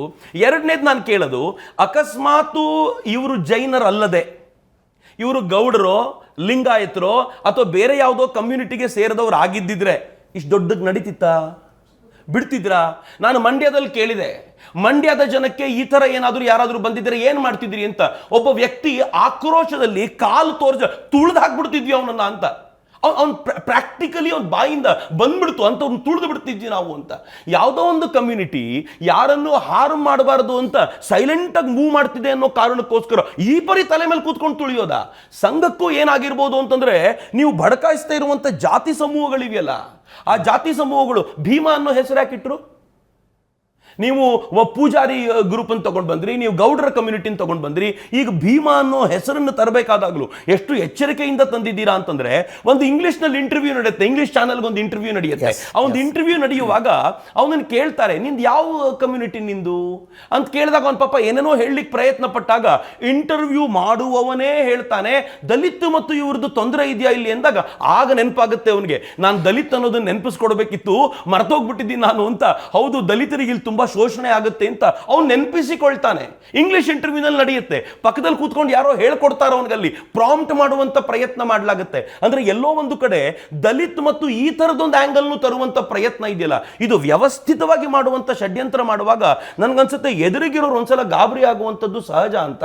ಹೀಗಾಗಿ ಕೆಲವು ಕಾಲ ಕಾದು ನೋಡಿರ್ಬೋದು ಅಂತ ನನಗನ್ಸುತ್ತೆ. ಸುಜಾತ ಅವರ ಪ್ರಕರಣದಲ್ಲಿ ಈ ಸುಜಾತ ಆಕೆ ಏನಿದ್ದಾರೆ, ಆಕೆ ಏನ್ ಮಾಡ್ತಾರೆ ಅದನ್ನು ಹಿಡ್ಕೊಂಡು ಸಮೀರ್ ಇನ್ನೊಂದು ವಿಡಿಯೋ ಮಾಡಿದ್ದಾನೆ. ನಾನು ಬರಬೇಕಾದ್ರೆ ಅದನ್ನು ನೋಡ್ತಿದ್ದೆ. ಆ ವಿಡಿಯೋದಲ್ಲಿ ಹೇಳ್ತಾನೆ, ಒಂದು ಹೆಣ್ಣು ಮಗಳು ತನ್ನ ಮಗಳನ್ನ ಕಳ್ಕೊಂಡಂತ ದುಃಖವನ್ನ ಹಂಚಿಕೊಂಡ್ರೆ ನೀವಿಷ್ಟು ಟಾರ್ಗೆಟ್ ಮಾಡೋದು ಅವಳನ್ನ. ಅಪ್ಪ, ಮಗಳೇ ಇರ್ಲಿಲ್ವಲ್ಲ, ಕಳ್ಕೊಂಡಿದ್ ಯಾರನ್ನ? ನೀನು ಯಾವ ಎಮೋಷನ್ನ ಕ್ರಿಯೇಟ್ ಮಾಡ್ಲಿಕ್ಕೆ ಟ್ರೈ ಮಾಡ್ತಿದೀಯಾ? ಈ ಜನ ಯಾವುದನ್ನು ನಂಬಿಸ್ಬೇಕು ಅಂತ ಪ್ರಯತ್ನ ಪಡ್ತಿದ್ಯಾ? ನಾನು ಅದಕ್ಕೆ ಹೇಳೋದು, ಸುಳ್ಳು ವೇಗ ಜಾಸ್ತಿ, ಅದರ ವ್ಯಾಪ್ತಿ ಜಾಸ್ತಿ ಇರಬಹುದು, ಆದರೆ ಸತ್ಯ ನಿಧಾನ ಆದರೂ ಆಳ ಜಾಸ್ತಿ ಇರುತ್ತೆ ಅದರದ್ದು. ಅದು ತುಂಬಾ ಆಳಕ್ಕೋಗಿ ಹೆಕ್ಕು ತೆಗೆದಾಗ ಸುಳ್ಳಿಗೆ ಮೌಲ್ಯ ಇರಲ್ಲ. ಅದು ಬಹುಶಃ ಸಮೀರಿಗೆ ಇವತ್ತು ಅರ್ಥ ಆಗ್ಬೋದು ಅಂತ ನನಗನ್ಸುತ್ತೆ. ಸುಲಿಬೆಲೆ ಅವರೇ, ಆರಂಭದಲ್ಲಿ 100 ಶವಗಳನ್ನು ಹೂತಿಟ್ಟಿದ್ದೇನೆ ಅಂತ ಒಬ್ಬ ಬಂದಾಗ, ಅಫ್ಕೋರ್ಸ್ ಕರ್ನಾಟಕದ ಮಾಧ್ಯಮದಗಳು ಮಾತ್ರ ಅಲ್ಲ, ದೇಶದಾದ್ಯಂತ ಎಲ್ಲ ರೀಜನಲ್ ಚಾನಲ್ಗಳಲ್ಲಿ ದೊಡ್ಡ ಪ್ರಮಾಣದಲ್ಲಿ ಈ ಸುದ್ದಿ ಆಯಿತು, ಇಂಟರ್ನ್ಯಾಷನಲ್ ಚಾನಲ್ಗಳ ತನಕ ಹೋಯಿತು. ನೀವು ಅದನ್ನು ಷಡ್ಯಂತ್ರದ ಭಾಗ ಅಂತೀರಿ. ಸಹಜ ಅಲ್ವಾ? ಒಂದು ಪ್ರಮುಖ ದೇವಸ್ಥಾನ ಇರುವ ಊರಿನಲ್ಲಿ 100 ಹೆಣ್ಣು ಮಕ್ಕಳನ್ನು ಅತ್ಯಾಚಾರವೆಸಗಿ ಹೂತು ಹಾಕಲಾಗಿದೆ ಅನ್ನೋ ಆರೋಪ ಬಂದಾಗ ಸಹಜ ಮಾಧ್ಯಮಗಳಿಗೊಂದು ಕುತೂಹಲ ಬರುತ್ತೆ. ಅವ್ರು ನ್ಯಾಚುರಲಿ ಕವರ್ ಮಾಡಿದ್ದಾರೆ ಅಂತ ಅಂತೀನಿ ನಾನು. ಹೌಕಮ್ ಅಲ್ ಜಜೀರಾ ಹೆಂಗೆ ಅಜಿತ್, ನಾನು ಸುಮ್ಮನೆ ಒಂದು ಉದಾಹರಣೆ ಕೊಡ್ತೀನಿ. ಇಲ್ಲಿರೋ ಬಹುತೇಕರಿಗೆ ಗೊತ್ತಿರಲಿಕ್ಕಿಲ್ಲ, ನಾನು ಯಾವುದೇ ಮತಪಂಥಗಳ ನಡುವೆ ಕದನಕ್ಕೆ ಹಚ್ಚಲಿಕ್ಕೆ ನನಗೆ ಯಾವತ್ತೂ ಇಷ್ಟ ಇಲ್ಲ. ಬಟ್ ಸುಮ್ಮನೆ ಪ್ರಶ್ನೆ ಮಾಡೋದು ನಾನು. ಚಿಕ್ಕಬಳ್ಳಾಪುರದಲ್ಲಿ ಕಳೆದ 2 ತಿಂಗಳ ಹಿಂದೆ ಒಂದು ಮಾಸ್ಕ್ನಲ್ಲಿ ಒಂದು ಪುಟ್ಟ ಹೆಣ್ಣು ಮಗಳ ಮೇಲೆ ಅತ್ಯಾಚಾರ ಆಗಿದೆ. 56 ವರ್ಷದ ಒಬ್ಬ ವೃದ್ಧ ಒಂದು 6 ವರ್ಷದ ಹೆಣ್ಣು ಮಗಳ ಮೇಲೆ ಅತ್ಯಾಚಾರ ಮಾಡಿದ್ದಾರೆ. ಸುದ್ದಿಯಾಗಿದೆಯಾ? ಕೆಲವರಿಗೆ ಗೊತ್ತಿರ್ಬೋದು. ಬೆಳಗಾವಿಯಲ್ಲಿ 2023ರಲ್ಲಿ ಒಂದು ರೇಪ್ ಆಯಿತು. ಒಂದು ಪುಟ್ಟ ಮಗುವಿನ ಮೇಲೆ, 5 ವರ್ಷದ ಮಗುವಿನ ಮೇಲೆ, ಆಕೆಗೆ ಚಾಕ್ಲೇಟ್ ತಿನ್ನಿಸ್ತೀನಿ ಅಂತ ಕರ್ಕೊಂಡು ಹೋಗಿದ್ದು ಮಾಸ್ಕ್ನಲ್ಲಾಯಿತು. ಅದನ್ನು ಯಾರೋ ಒಬ್ಬ ಆಕ್ಟಿವಿಸ್ಟ್ ಶೇರ್ ಮಾಡಿದ ನಂತರ, ಯೂಟ್ಯೂಬ್ ಅಥವಾ ಅವನ CCTV ಕ್ಯಾಮ್ರಾದ ಫುಟೇಜನ್ನು ಶೇರ್ ಮಾಡಿದ ನಂತರ ಅವನ ವಿರುದ್ಧ ಇದಾಯಿತು, ಚರ್ಚೆ ನಡೀತು, ಯಾರದು ಏನು ಅಂತ. ಬಟ್ ದುರಂತ ಏನು ಅಂತಂದರೆ 2023ರಿಂದ ಹೆಚ್ಚು ಕಡಿಮೆ 1 ವರ್ಷಗಳ ಕಾಲ ಆ ಮಗುವಿನ ತಂದೆ ಅವರು ಕಂಪ್ಲೇಂಟ್ ಕೂಡ ಕೊಡ್ಲಿಕ್ಕೆ ಆಗದೆ ಇರುವಷ್ಟು ವೀಕ್ ಸ್ಥಿತಿಗಿದ್ರು. ಮಾತನಾಡಿದ್ರ ಯಾರಾದರೂ? ಬೆಂಗಳೂರಿನಲ್ಲಿ ಇಲ್ಲೇ ಪ್ರಾಬಬ್ಲಿ ಹೆಗಡೆ ನಗರದಲ್ಲಿ ಒಂದು ಮಾಸ್ಕ್ನಲ್ಲಿ ಒಂದು ಹೆಣ್ಣು ಮಗಳ ಮೇಲೆ ಅಸಾಲ್ಟ್ ಆಯಿತು ಅಂತ ಬಂತು. ಮಾಸ್ಕ್ನಲ್ಲಿ ನಾನು 3 ಘಟನೆಗಳನ್ನು ಮಾತ್ರ ಉಲ್ಲೇಖ ಮಾಡ್ತಿದ್ದೀನಿ. ಇಡೀ ದೇಶದಲ್ಲಿ ಮಾಸ್ಕ್ನಲ್ಲಿ ನಡೆದಿರುವಂಥ ಘಟನೆಗಳನ್ನು ತೆಗೆದರೆ ನಾನು ಕನಿಷ್ಠ ಪಕ್ಷ ಕಳೆದ 1 ವರ್ಷದಲ್ಲಿ 100ಕ್ಕೂ ಹೆಚ್ಚು ಘಟನೆಗಳನ್ನು ಉಲ್ಲೇಖಿಸಬಲ್ಲೆ. ಪುಟ್ಟ ಹೆಣ್ಣು ಮಕ್ಕಳ ಮೇಲೆ ಆಗ್ತಾ ಇರುವಂಥದ್ದು 100ಕ್ಕೂ ಹೆಚ್ಚು ಘಟನೆಗಳನ್ನು ತೆಗೆದಿಡಬಲ್ಲೆ. ಯಾವತ್ತಾದರೂ ಅಲ್ ಜಜೀರಾ ರಿಪೋರ್ಟ್ ಮಾಡ್ತಾ? ಆಯಿತು, ನ್ಯಾಷನಲ್ ಮೀಡಿಯಾ ಹೆಸರು ಹೇಳಲಿಕ್ಕೆ ನಾನು ಇಚ್ಛೆ ಪಡಲ್ಲ. ಈ ನ್ಯಾಷನಲ್ ಮೀಡಿಯಾಗಳು ಯಾವತ್ತಾದರೂ ಚರ್ಚೆಗೆ ಬಂದ್ವಾ? ಕೇರಳದಲ್ಲಿರುವಂಥ ಈ ಕಮ್ಯುನಿಸ್ಟ್ ಮತ್ತು ಜಿಹಾದಿಸ್ಟ್ ಮೈಂಡ್ ಸೆಟ್ನ ಆ ಮೀಡಿಯಾಗಳು ಯಾರಿವತ್ತು ಧರ್ಮಸ್ಥಳ ಅಂತ ಬರಿಬೇಕಾದ್ರೆ 106 ಹೆಣ್ಣು ಮಕ್ಕಳು ನಾಪತ್ತೆಯಾಗಿರುವ ನಟೋರಿಯಸ್ ಧರ್ಮಸ್ಥಳ ಅಂತಾನೇ ಶುರು ಮಾಡ್ತಾರೋ, ಅವರುಗಳು ಯಾವತ್ತಾದರೂ ಮಾಸ್ಕಿನ ಬಗ್ಗೆ ಬರೆದರಾ? ಹೆಣ್ಣು ಮಗುವಿಗೆ ನಾನು ಆರಂಭದಿಂದಲೂ ಹೇಳ್ತಿದ್ದೀನಿ, ಈಗಲೂ ನಂದು ಅದೇ ವಾದ. ಮಾಸ್ಕ್ನಲ್ಲಾದರೂ ತಪ್ಪು, ದೇವಸ್ಥಾನದಲ್ಲಾದರೂ ತಪ್ಪು, ಅದರಲ್ಲಿ ಅನುಮಾನವೇ ಇಲ್ಲ. ಆದರೆ ಒಂದು ಧರ್ಮವನ್ನು ಬೇಕಂತ ಸುಳ್ಳು ಟಾರ್ಗೆಟ್ ಮಾಡೋದ. ಆ ಟಾರ್ಗೆಟ್ ಹೇಗಿದೆ ಅಂತಂದ್ರೆ, ಇವತ್ತಿಗೂ ಇಂಗ್ಲಿಷ್ ಮೀಡಿಯಾಗಳು ಒಬ್ಬ ಮೌಲ್ವಿ ಯಾರನ್ನಾದರೂ ರೇಪ್ ಮಾಡಿದರೆ ಮೌಲ್ವಿ ಅಂತ ಬರೆಯೋದಿಲ್ಲ, ಒಬ್ಬ ತಾಂತ್ರಿಕ್ ರೇಪ್ ಮಾಡ್ದ ಅಂತ. ತಾಂತ್ರಿಕ ಅಂದ ತಕ್ಷಣ ಏನ್ರಿ ಅನ್ಸತ್ತೆ ನಮಗೆ? ಯಾರೋ ಒಬ್ಬ ಹಿಂದೂನೇ ಇರಬೇಕು ಅಂತ ಅನ್ನಿಸುವಂತೆ ಒಂದು ಮೈಂಡ್ ಸೆಟ್ ಕ್ರಿಯೇಟ್ ಮಾಡುವಂಥ ಈ ಪ್ರಯತ್ನ ಇದೆಯಲ್ಲ, ಇದು ಯಾಕೆ, ಎಲ್ಲಿಂದ ಶುರುವಾಗುತ್ತೆ, ಯಾಕೆ ಇದನ್ನು ಮಾಡ್ತಾರೆ ಅಂದರೆ ಇದರಿಂದ ಒಂದು ವ್ಯವಸ್ಥಿತವಾಗಿರುವಂಥ ಷಡ್ಯಂತ್ರ ಇದೆ ಹಿಂದೂ ಧರ್ಮವನ್ನು ಡಿಫೇಮ್ ಮಾಡಬೇಕು ಅಂತ. ಇಲ್ಲಂತೂ ತುಂಬ ಸ್ಪಷ್ಟವಾಗಿ ಗೋಚರವಾಗುತ್ತೆ. ಅಜಿತ್, ಅಲ್ ಜಜೀರಾದಲ್ಲಿ ಬಂದ ಕೆಲವೇ ದಿನಗಳಲ್ಲಿ SDPI ಬೀದಿಗೆ ಬರುತ್ತೆ. SDPI ಯಾಕ್ರಿ ಬೀದಿಗೆ ಬಂತು?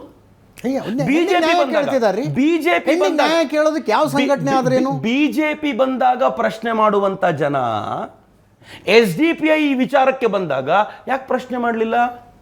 ಸೌಜನ್ಯ ಕೇಸ್ನಲ್ಲಿ ಎಲ್ಲ ವಿಚಾರಣೆಗಳು ನಡೆದು ಹೋದ ನಂತರ, ಈಗ ಸೌಜನ್ಯ ಕೇಸ್ನಲ್ಲಿ, let me come back to that point, Soujanya ಕೇಸ್ನಲ್ಲಿ ಸಂತೋಷ್ ರಾವ್ ಪಾತ್ರ ಇಲ್ಲ ಅಂತ ಕೋರ್ಟ್ ಹೇಳಿದೆ. ಹೀಗಾಗಿ ಸಂತೋಷ್ ರಾವ್ ನಿರಪರಾಧಿ, ನಿಜವಾದ ಆರೋಪಿ ಯಾರು ಅಂತ ಗೊತ್ತಾಗಬೇಕಾಗಿದೆ. ಫ್ಯಾಂಟಾಸ್ಟಿಕ್. ಅದೇ ಸೌಜನ್ಯ ಕೇಸ್ನಲ್ಲಿ ನೀವು ಯಾರನ್ನ ಆರೋಪಿ ಅಂತ ನಿಶ್ಚಲ್ ಜೈನ್ ಕರೆದ್ರೋ, ಆ ನಿಶ್ಚಲ್ ಜೈನ್ ಕೂಡ ನಿರಪರಾಧಿ. ಅವನ ಜೊತೆ ನೀವು ಯಾರ 4 ಜನ ಹೇಳ್ತೀರೋ ಅವರು ಕೂಡ ಸುಳ್ಳು ಪತ್ತೆ ಯಂತ್ರದ ಮೂಲಕ ನಮ್ದು ಯಾವುದೇ ತಪ್ಪಿಲ್ಲ ಅಂತ ಅವ್ರದ್ದು ಪ್ರೂವ್ ಆಗಿದೆ. ಕೋರ್ಟ್ ಹ್ಯಾಸ್ ಅಕ್ಸೆಪ್ಟ್ ಇವ್ರದ್ದೇನು ತಪ್ಪಿದ್ರಲಿಲ್ಲ, ಇನ್ನು ಮುಂದೆ ಇವ್ರಿಗೆ ವಿಚಾರಣೆ ಕರಿಬೇಡಿ ಅಂತ ಹೇಳಿದ್ಯಲ್ಲ, ಮತ್ತೆ ಯಾಕೆ ಧರ್ಮಸ್ಥಳ ಅಂತ ಕರೆಯೋದು? ಸಂತೋಷ್ ರಾವ್ ಎಷ್ಟರ ಮಟ್ಟಿಗೆ ನಿರಪರಾಧಿ ಅಂತ ಕೋರ್ಟ್ ಹೇಳಿದೆಯೋ ಅದೇ ಕೋರ್ಟ್ ಅಲ್ಲ ಅಂತಲೂ ಹೇಳಿದೆ. ಆದರೆ ಸಂತೋಷ್ ರಾವ್ ಅಪರಾಧಿ ಅಂತ CBI ಹೇಳಿದೆ, ಸಂತೋಷ್ ರಾವ್ ಅಪರಾಧಿ ಅಂತ SIT ಹೇಳಿದೆ, ಸಂತೋಷ್ ರಾವ್ ಅಪರಾಧಿ ಅಂತ CID ಹೇಳಿದೆ, ಸಂತೋಷ್ ರಾವ್ ಅಪರಾಧಿ ಅಂತ ಲೋಕಲ್ ಪೊಲೀಸ್ ಹೇಳಿದ್ದಾರೆ. 4/1 4 ಜನ ಸಂತೋಷ್ ರಾವ್ ಅಪರಾಧಿ ಅಂತ ಹೇಳಿದ್ದಾರೆ. ಕೋರ್ಟ್ನಲ್ಲಿ ಮಾತ್ರ ಅದನ್ನು ಪ್ರೂವ್ ಮಾಡ್ಲಿಕ್ಕೆ ಸಾಧ್ಯವಾಗಲಿಲ್ಲ ಅನ್ನೋ ಕಾರಣಕ್ಕೋಸ್ಕರ ಬಿದ್ದೋದ್ರೆ, ನೀವು ಸಂತೋಷ್ ರಾವ್ ನಿರಪರಾಧಿ ಅನ್ನೋ ಕಾರಣಕ್ಕೋಸ್ಕರ ವೀರೇಂದ್ರ ಹೆಗಡೆ ಅವರೇ ಅಪರಾಧಿ ಅಂತ ಹೇಳ್ತೀರಲ್ಲ, ಅದನ್ನ ವಿರೋಧಿಸಿ ಅದನ್ನ ಸಮರ್ಥಿಸಿಕೊಳ್ಳಲಿಕ್ಕೆ SDPI ಏನವರು ಬರ್ತಾರೆ ಅಂತಂದ್ರೆ ಅನುಮಾನ ಇರೋದಿಲ್ವಾ ಅಜಿತ್? ಯಾತಕ್ಕೆ ಬರ್ತಾರೆ ಅಂತ? ಇದ್ರ ಹಿಂದೆ ಇರಬಹುದಾಗಿರುವಂಥ ಷಡ್ಯಂತ್ರ ಎಂಥದ್ದು ಅಂತ ತಿಳ್ಕೊಳ್ಬೇಕು ಅಂತ ಅನ್ಸೋದಿಲ್ವಾ?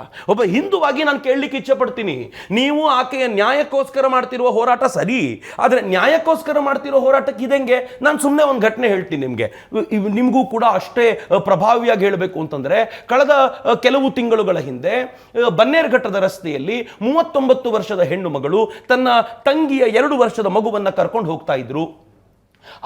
ಆಕೆಯನ್ನ ಯಾರೋ ಎಳ್ಕೊಂಡು ಹೋದ್ರು, ಗೊತ್ತಾಗ್ಲಿಲ್ಲ. ಪಕ್ಕದ ಕಾಡಿನಂತಿರುವಂತಹ ಜಾಗದಲ್ಲಿ ಇಬ್ರು ಕೂತ್ಕೊಂಡಿದ್ರು. ಅವರಿಗೆ ಮಗು ಅಳೋ ಸದ್ದು ಕೇಳಿ ಬಂದಾಗ ಅಲ್ಲಿ ಓಡ್ ಬಂದು ನೋಡ್ತಾರೆ, ತಾಯಿ ಇರಲಿಲ್ಲ. ನೋಡಿದ್ರೆ ರೇಪ್ ಅಂಡ್ ಮರ್ಡರ್ ಆಗಿತ್ತು. ನಾನು ಬನ್ನೇರುಘಟ್ಟದ ರೋಡ್ನಲ್ಲಿ ನಡೆದಿದೆ ಅನ್ನೋ ಕಾರಣಕ್ಕೋಸ್ಕರ ಸಮೀರ್ ಅಲ್ಲೇ ಇರ್ತಾನೆ, ಅವನು ಮಾಡಿರ್ಬೋದು ಅಂತ ಹೇಳಿದ್ರೆ ಸರಿನಾ? It's not right, definitely not right. I am sorry. ನಾನು ಆ ತಾಯಿಗೆ ಯಾರಿಗೆ ರೇಪ್ ಆಗಿದೆಯೋ ಅವ್ರನ್ನ ಕ್ಷಮೆ ಕೇಳ್ತೀನಿ. ಅವರನ್ನ ಈ ಘಟನೆಯಲ್ಲಿ ತರಬೇಕಾಯ್ತು. ನನ್ನ ಹೃದಯಕ್ಕೆ ವೇದನೆ ಇದೆ, ನಾನು ಅದನ್ನು ತರಬೇಕಾದಾಗ ನೋವಿದೆ. ಬಟ್ ಬನ್ನೇರುಘಟ್ಟದಲ್ಲಿ ಆಗಿದೆ ಅಂತ ಮಾತ್ರಕ್ಕೆ ನಾನೊಂದು ವಿಡಿಯೋ ಬಳಸ್ಕೊಂಡು ಹೇಳಲ್ಲ ಹೀಗೆ ಅಂತ. ಆಯ್ತು, ಆಕೆಗೆ ನ್ಯಾಯ ಸಿಗಬೇಕು. ಆದ್ರೆ ನ್ಯಾಯ ಯಾರು ಕೊಡಿಸ್ಬೇಕು? ನೀವು TV ಚಾನಲ್ ಕೊಡಿಸೋದಾ? ಯೂಟ್ಯೂಬ್ ಚಾನಲ್ ಕೊಡಿಸೋದಾ? ಅದಕ್ಕೊಂದು ವ್ಯವಸ್ಥೆ ಇಲ್ವಾ? ಆ ವ್ಯವಸ್ಥೆಯ ಮೂಲಕ ಸಿಗಬೇಕಾಗಿರೋದು ಸಿಕ್ಕ ನಂತರವೂ ಕೂಡ ನೀವು ಅದನ್ನ ಹಿಡ್ಕೊಳ್ತೀರಿ. ಅದರಲ್ಲಿ ಏನೂ ಸಿಗೋದಿಲ್ಲ ಅಂತ ಗೊತ್ತಾದಾಗ ದಿನ ಬೆಳಗಾದ್ರೆ ಒಂದು ಕತೆ ತಗೊಂಡು ಬರ್ತೀರಾ? ಐ ವಂಡರ್, ಧರ್ಮಸ್ಥಳದಲ್ಲಿ ಯಾರೇ ಸತ್ರುನು ಆ ಹೋರಾಟಗಾರರು ಬಂದು ಏನ್ ಹೇಳ್ತಾರೆ ಗೊತ್ತಾ? ಅವ್ನು ನಿನ್ನೆ ನನ್ನ ಜೊತೆ ಬಂದು ಮಾತಾಡ್ಕೊಂಡು ಹೋಗಿದ್ದ, ನನ್ನ ಹತ್ರ ಪ್ರೂಫ್ ಇದೆ ಅಂತ ಹೇಳಿದ್ದ, ಕೊಂದುಬಿಟ್ರು ಅಂತ. ಯಾರೇ ಸಾಯ್ಲಿ, ಧರ್ಮಸ್ಥಳದಲ್ಲಿ ಕಾಲ್ ಜಾರ್ ಬಿದ್ದು ಸಾಯ್ಲಿ, ಆಕ್ಸಿಡೆಂಟಲ್ ಸಾಯ್ಲಿ, ಅವ್ನು ನೇಣು ಹಾಕೊಂಡು ಸಾಯ್ಲಿ, ಯಾರೇ ಸತ್ರು ಇವನು ಬಂದು ಹೀಗೆ ಸಾಯಿಸ್ಬಿಟ್ರು ಅಂತ ಹೇಳುವಂತ ಈ ಪ್ರಕ್ರಿಯೆ ಇದೆಯಲ್ಲ, ಇದು ಜನರನ್ನು ಭಡಕಾಯಿಸುವಂತ ಪ್ರಕ್ರಿಯೆ, ಜನರ ಮನಸ್ಸಿನೊಳಗೆ ಒಂದು ಭೇದ ಬುದ್ಧಿಯನ್ನ ಉಂಟು ಮಾಡುವಂತ ಪ್ರಕ್ರಿಯೆ, ಅನುಮಾನವನ್ನ ಸಂಶಯವನ್ನ ಉಂಟು ಮಾಡುವಂತ ಪ್ರಕ್ರಿಯೆ. ಇದು ಯಾಕೆ ಮಾಡ್ತಿದ್ದಾರೆ ಅಂತಂದ್ರೆ, ಹಿಂದೂ ಧರ್ಮೀಯರಲ್ಲಿದ್ದಂಥ ಶ್ರದ್ಧೆಯನ್ನು ನಾಶ ಮಾಡಬೇಕು ಅಂತ. ಯಾರಿಗೆ ಲಾಭ ಇದೆ ಶ್ರದ್ಧೆಯನ್ನು ನಾಶ ಮಾಡಿದ್ರೆ? ಧರ್ಮಸ್ಥಳ ನಾಶ ಮಾಡಿದ್ರೆ ಯಾರಿಗೆ ಲಾಭ ಇದೆ? ನನಗೆ ಗೊತ್ತಿದೆ ಯಾರಿಗೆ ಲಾಭ ಇದೆ ಅಂತ. ಅವರುಗಳೆಲ್ಲ ಸೇರ್ಕೊಂಡು ಈ ಪ್ರಯತ್ನ ಮಾಡ್ತಿದ್ದಾರೆ. ನಾನು ಅದಕ್ಕೆ ಕೇಳೋದು, ನನಗೂ ನ್ಯಾಯ ಬೇಕಲ್ಲ. ಇಷ್ಟು ದಿನಗಳ ಕಾಲ ನನ್ನ ಮನಸ್ಸನ್ನು ಹಾಳು ಮಾಡಿದ್ದೀರಿ. ಇಷ್ಟು ದಿನಗಳ ಕಾಲ ನಾನು ನಂಬಿದ್ನಲ್ಲ, ಆ ಮಾಸ್ಕ್ ಮ್ಯಾನ್ ಬಂದರೆ ಕೆಳಗಡೆ ಏನಾದರೂ ಸಿಗುತ್ತೇನೋ, ಸಿಕ್ಕಿದ್ರೆ ನ್ಯಾಯ ಹೊರಗೆ ಬರುತ್ತೆ, ಅನೇಕರಿಗೆ ಆಗಿರೋದು ಗೊತ್ತಾಗುತ್ತೆ ಅಂತ ನಾನು ಒಂದು ಕ್ಷಣ ನಂಬಿಟ್ನಲ್ಲ. ನಾನು ನನ್ನ ತಾತನ ಕಾಲದಿಂದಲೂ ನಂಬ್ಕೊಂಡು ಬಂದಿರುವಂಥ ಧರ್ಮಸ್ಥಳದ ಕುರಿತಂತೆ ನನಗೊಂದು ಉಂಟಾಗಿರುವಂಥ ಈ ಅನುಮಾನಕ್ಕೆ, ನನಗಾಗಿರುವಂಥ ಅನ್ಯಾಯಕ್ಕೆ ನನಗೊಂದು ನ್ಯಾಯ ಬೇಕಲ್ಲ. ಈಗ ಸರ್ಕಾರ ಕೊಡಬಹುದಾಗಿರೋದು ಒಂದೇ ಒಂದು, SIT ರಚನೆ ಮಾಡಿ ಇವ್ರು ಹೇಳಲಿಕ್ಕೆ ಹಿಂದೆ ಇದ್ದಂಥ ರೀಸನ್ಗಳೇನು ಅಂತ ಹುಡುಕಿ ನನ್ನ ಮುಂದೆ ಇಟ್ಟರೆ ಆಗ ನನಗೆ ಸಮಾಧಾನ ಆಗುತ್ತಲ್ಲ. Is it not? ಹೋರಾಟಗಾರರು ತಮ್ಮನ್ನು ತಾವು ಉಗ್ರ ಹಿಂದುತ್ವವಾದಿಗಳು ಅಂತಲೇ ಕರ್ಕೊಳ್ಳೋದು, ಅವ್ರದ್ದೊಂದು ಆಗ್ರಹ ಇದೆ ರೀ. ಹಿಂದೂ ದೇವಸ್ಥಾನಗಳು ಯಾಕೆ ಜೈನರ ಹಿಡಿತದಲ್ಲಿರಬೇಕು ಅಂತ ಸಂವಿಧಾನನೇ ಹೇಳುತ್ತಪ್ಪ. ಹಿಂದೂಗಳ ಬೇರೆ, ಜೈನರು ಬೇರೆ, ಜೈನದೊಂದು ಪ್ರತ್ಯೇಕ ಧರ್ಮ ಅಂತ ಸಂವಿಧಾನ ಹೇಳ್ತಿರುವಾಗ ಅವ್ರು ಯಾಕೆ ನಡೆಸ್ಬೇಕು ಅಂತಾರೆ ಅವರು. ಏನು ಸಂಬಂಧ ಜೈನರಿಗೂ ಮಂಜುನಾಥನಿಗೂ, ಏನು ಸಂಬಂಧ ಜೈನರಿಗೂ ಹಿಂದೂ ದೇವತೆಗಳಿಗೂ ಅಂತ? ಬಹುಶಃ ಅದು ಅವರಿಗೂ ಗೊತ್ತಿರಬೇಕು, ನಮಗೂ ಗೊತ್ತಿದೆ. ದಕ್ಷಿಣ ಕನ್ನಡವನ್ನು ಬಹುಕಾಲ ಆಳಿದವರಲ್ಲಿ ಜೈನ ರಾಜರುಗಳಿದ್ದಾರೆ, ಅಥವಾ ಜೈನ ಸಂಪ್ರದಾಯವನ್ನು ಸ್ವೀಕಾರ ಮಾಡಿದಂಥ ಹಿಂದೂ ರಾಜರುಗಳು ಇದ್ದಾರೆ. ಅಲ್ಲಿ ಬಸದಿಗಳು ಮೂಲೆಗೊಂದು ಸಿಗುತ್ತೆ. 1000 ಕಲ್ಲಿನ ಕಂಬದ ಬಸದಿ ಏನಿದೆ ನಮ್ಗೆ ಈಗಲೂ ನೋಡ್ಲಿಕ್ಕೆ ಸಿಗುತ್ತೆ ಮೂಡುಬಿದ್ರೆಯಲ್ಲಿ. ಇದು ಅತ್ಯಂತ ಪುರಾತನ ಕಾಲದಲ್ಲಿಯೇ ತಮ್ಮ ಮನೆಯನ್ನು ಬಿಟ್ಟು, ಆ ಕಥೆಯ ಬಹಳ ಸುಂದರವಾಗಿದೆ, ತಮ್ಮ ಮನೆಯಲ್ಲಿದ್ದ ಈಗಿನ ವೀರೇಂದ್ರ ಹೆಗಡೆಯವರ ಪೂರ್ವಜರು ಯಾರಿದ್ರಲ್ಲ ಅವರಿದ್ದ ಮನೆ ಗುತ್ತನ್ನ ದೈವಗಳು ಬಂದು ಕೇಳ್ಕೊಳ್ತವೆ, ನಮ್ಗೆ ಈ ಗುತ್ತನ್ನು ಬಿಟ್ಕೊಡ್ಬೇಕು ಅಂತ ಕೇಳ್ಕೊಂಡಾಗ ಆ ದೈವಗಳು ಗುತ್ತನ್ನು ತೆಗೆದುಕೊಂಡು ಇವರಿಗಿಂತ ಜಾಗಕ್ಕೆ ಹೋಗಿ ಅಂತ ಕಳಿಸ್ಕೊಟ್ಟು ಈ ದೇವಸ್ಥಾನ ಅವ್ರ ತೆಕ್ಕೆಗೆ ಬರೋದು. ಇದು ತೆಕ್ಕೆಗೆ ಬಂದ ನಂತರ ಎಷ್ಟು ಚೆನ್ನಾಗಿದೆ ನೋಡಿ, ನಂಗೆ ನಿಜಕ್ಕೂ ಹೆಮ್ಮೆ ಅನ್ಸುತ್ತೆ ಆ ದೇವಸ್ಥಾನಕ್ಕೆ ಹೋಗ್ಬೇಕಾದಾಗ. ಅದು ಹಿಂದೂಗಳ ದೇವಸ್ಥಾನ, ಶೈವರ ದೇವಸ್ಥಾನ. ಅದು ಆ ಶೈವರ ದೇವಸ್ಥಾನವನ್ನ ಆಗಿನ ಕಾಲದಲ್ಲೇ ಇವರ ಹಿರಿಯರು ಅದನ್ನು ಪಡ್ಕೊಂಡಿದ್ರು. ಅದನ್ನು ಅವ್ರು ಪೂಜೆ ಮಾಡ್ತಿರುವಾಗ ಒಂದ್ಸಲ ಅಲ್ಲಿ ಮಧ್ವಯತಿಗಳು ಬಂದು ಅವ್ರು ಹೇಳಿದ್ರು, ಇಲ್ಲಿ ಪೂಜೆ ವ್ಯವಸ್ಥಿತವಾಗಿ ಸರಿಯಾಗಿ ನಡೀತಿಲ್ಲ, ನಾನೊಂದು ಒಂದು ವ್ಯವಸ್ಥೆನ ಹೇಳ್ಕೊಡ್ತೀನಿ ಅಂತ ತಮ್ಮದ್ದೇ ಶಿಷ್ಯರನ್ನ ಕರ್ಕೊಂಡು ಬಂದಲ್ಲಿ ಪೂಜೆ ವ್ಯವಸ್ಥೆ ಮಾಡಿದ್ರು. ಇವತ್ತಲ್ಲಿ ಮಧ್ವಯತಿಗಳು ನಿರಂತರವಾಗಿ ಅವರಿಗೆ ಸಂಬಂಧಪಟ್ಟ ಅವರ ಮತಾನುಯಾಯಿಗಳೇ ಅಲ್ಲಿ ಬಂದು ಪೂಜೆ ಮಾಡ್ತಾರೆ. ವೈಷ್ಣವ ಸಂಪ್ರದಾಯ ಅಂದ್ರೆ ಮೂಲತಃ ಮಂದಿರ ಶೈವ ಸಂಪ್ರದಾಯದ್ದು, ಅಲ್ಲಿ ಪೂಜೆ ಮಾಡ್ತಿರೋರು ವೈಷ್ಣವ ಸಂಪ್ರದಾಯಕ್ಕೆ ಸೇರಿರೋರು. ಇಡೀ ಮಂದಿರದ ವ್ಯವಸ್ಥೆಯನ್ನ ಚಾಚೂ ತಪ್ಪದೆ ಅವತ್ತಿನಿಂದ ಇವತ್ತಿನವರೆಗೂ ನಡ್ಕೊಂಡು ಬರುವಂತೆ ನೋಡ್ಕೊಂಡಿರೋದು ವೀರೇಂದ್ರ ಹೆಗಡೆಯವರು. ಅವರು ಜೈನ ಸಮುದಾಯಕ್ಕೆ ಸೇರಿದವರು. ಅದು ಹೆಂಗೆ ಸಾಧ್ಯ ಆಗುತ್ತೆ? ಇದು ಇವತ್ತಿನ ಪ್ರಶ್ನೆ. ಬಟ್ ನನಗಿರುವಂಥ ಪ್ರಶ್ನೆ, ಇದೇ ವೀರೇಂದ್ರ ಹೆಗಡೆಯವರು ನನಗೆ ಸತ್ಯವಾಗ್ಲೂ ಅನೇಕ ವರ್ಷಗಳ ಕಾಲ ಅವರನ್ನು ಭೇಟಿ ಮಾಡಿದ ನಂತರವೂ ಜೈನರು ಅಂತ ಗೊತ್ತಿರಲಿಲ್ಲ. ಆದರೆ ಆನಂತರವೂ ಗೊತ್ತಾಗಿತ್ತು. ಆದರೆ ಬಹುತೇಕ ಈ ನಾಡಿನ ಜನರಿಗೆ ಅವರು ಜೈನರು ಅಂತ ಗೊತ್ತಾಗಿರೋದು ಇವರು ಹೋರಾಟ ಶುರು ಮಾಡಿದ ಮೇಲೆ. ಯಾಕೆ ಗೊತ್ತೇನು? ವೀರೇಂದ್ರ ಹೆಗಡೆಯವರು ಈ ನಾಡಿನ 700ಕ್ಕೂ ಹೆಚ್ಚು ದೇವಾಲಯಗಳು, ಯಾವ ದೇವಾಲಯಗಳು ಪೂರ್ತಿ ಧ್ವಂಸಗೊಂಡು ಹೋಗುವಂಥ ಡಿಲ್ಯಾಪಿಡೇಟೆಡ್ ಕಂಡೀಷನ್ಸ್ ಅಲ್ಲಿತ್ತೋ ಅತ್ಯಂತ ಪ್ರಾಚೀನ ದೇವಾಲಯಗಳು, ಅದನ್ನ ತಮ್ಮ ಧರ್ಮೋತ್ಥಾನ ಟ್ರಸ್ಟ್ನ ಮೂಲಕ ಪುನರುದ್ಧಾರ ಮಾಡಿದವರು. ಯಾವುದು ಬೇಡ ರೀ, ನಾವು ಅಮರಶಿಲ್ಪಿ ಜಕಣಾಚಾರಿ ಅಂತ ಕರಿತೀವಿ. ಅಮರಶಿಲ್ಪಿ ಜಕಣಾಚಾರಿಯ ಊರು ಯಾವ್ದು ಗೊತ್ತಾ? ತುಮಕೂರಿನ ಹತ್ರ ಕೈದಾಳ. ಅವನು ತನ್ನ ಜೀವಿತಾವಧಿಯ ಕೊನೆಯಲ್ಲಿ ಕಟ್ಟಿದ ದೇವಸ್ಥಾನ. ಅದು ಪೂರ್ತಿ ಬಿದ್ದೋಗುವ ಸ್ಥಿತಿಯಲ್ಲಿದ್ದಾಗ ಇವರಿಗೆ ಗೊತ್ತಾಗಿ ಅಲ್ಲಿಗೆ ಹೋಗಿ ಆ ದೇವಸ್ಥಾನವನ್ನು ಹೆಂಗೆ ಮರು ನಿರ್ಮಾಣ ಮಾಡಿದ್ದಾರೆ ಅಂತಂದ್ರೆ, ನಾನು ಅಲ್ಲಿಗೆ ಹೋದಾಗ ನೋಡುವಾಗ ಆಶ್ಚರ್ಯಪಟ್ಟಿದ್ದೆ. ಇಡೀ ಪರಂಪರೆಯನ್ನು ಉಳಿಸ್ಕೊಟ್ರಲ್ಲ, ಅವತ್ತವರು ಜೈನರಾಗಿರ್ಲಿಲ್ವಾ? ಇದೇ ವೀರೇಂದ್ರ ಹೆಗಡೆಯವರು ಕಳೆದ 2015ರಿಂದ 2025 ಕಳೆದ 10 ವರ್ಷಗಳಲ್ಲಿ 12,000 ದೇವಸ್ಥಾನಗಳಿಗೆ 175 ಕೋಟಿಗೂ ಹೆಚ್ಚು ರೂಪಾಯಿಗಳನ್ನ ಅವರು ಬೇರೆ ಬೇರೆ ಕಾರಣಗಳಿಗೋಸ್ಕರ, ಅದರ ಜೀರ್ಣೋದ್ಧಾರಕ್ಕಿರ್ಬೋದು, ಅದರ ಬೇರೆ ಬೇರೆ ಸಂದರ್ಭಗಳಲ್ಲಿ, ಅದರ ಬೇರೆ ಬೇರೆ ಕಾರ್ಯಕ್ರಮಗಳಿಗಿರ್ಬೋದು, 175 ಕೋಟಿಗೂ ಹೆಚ್ಚು ಹಣವನ್ನ ಕೊಟ್ಟಿದ್ದಾರಲ್ಲ. ಆಗ ಅವರು ಜೈನರು ಅನ್ನಿಸ್ಲಿಲ್ವಾ?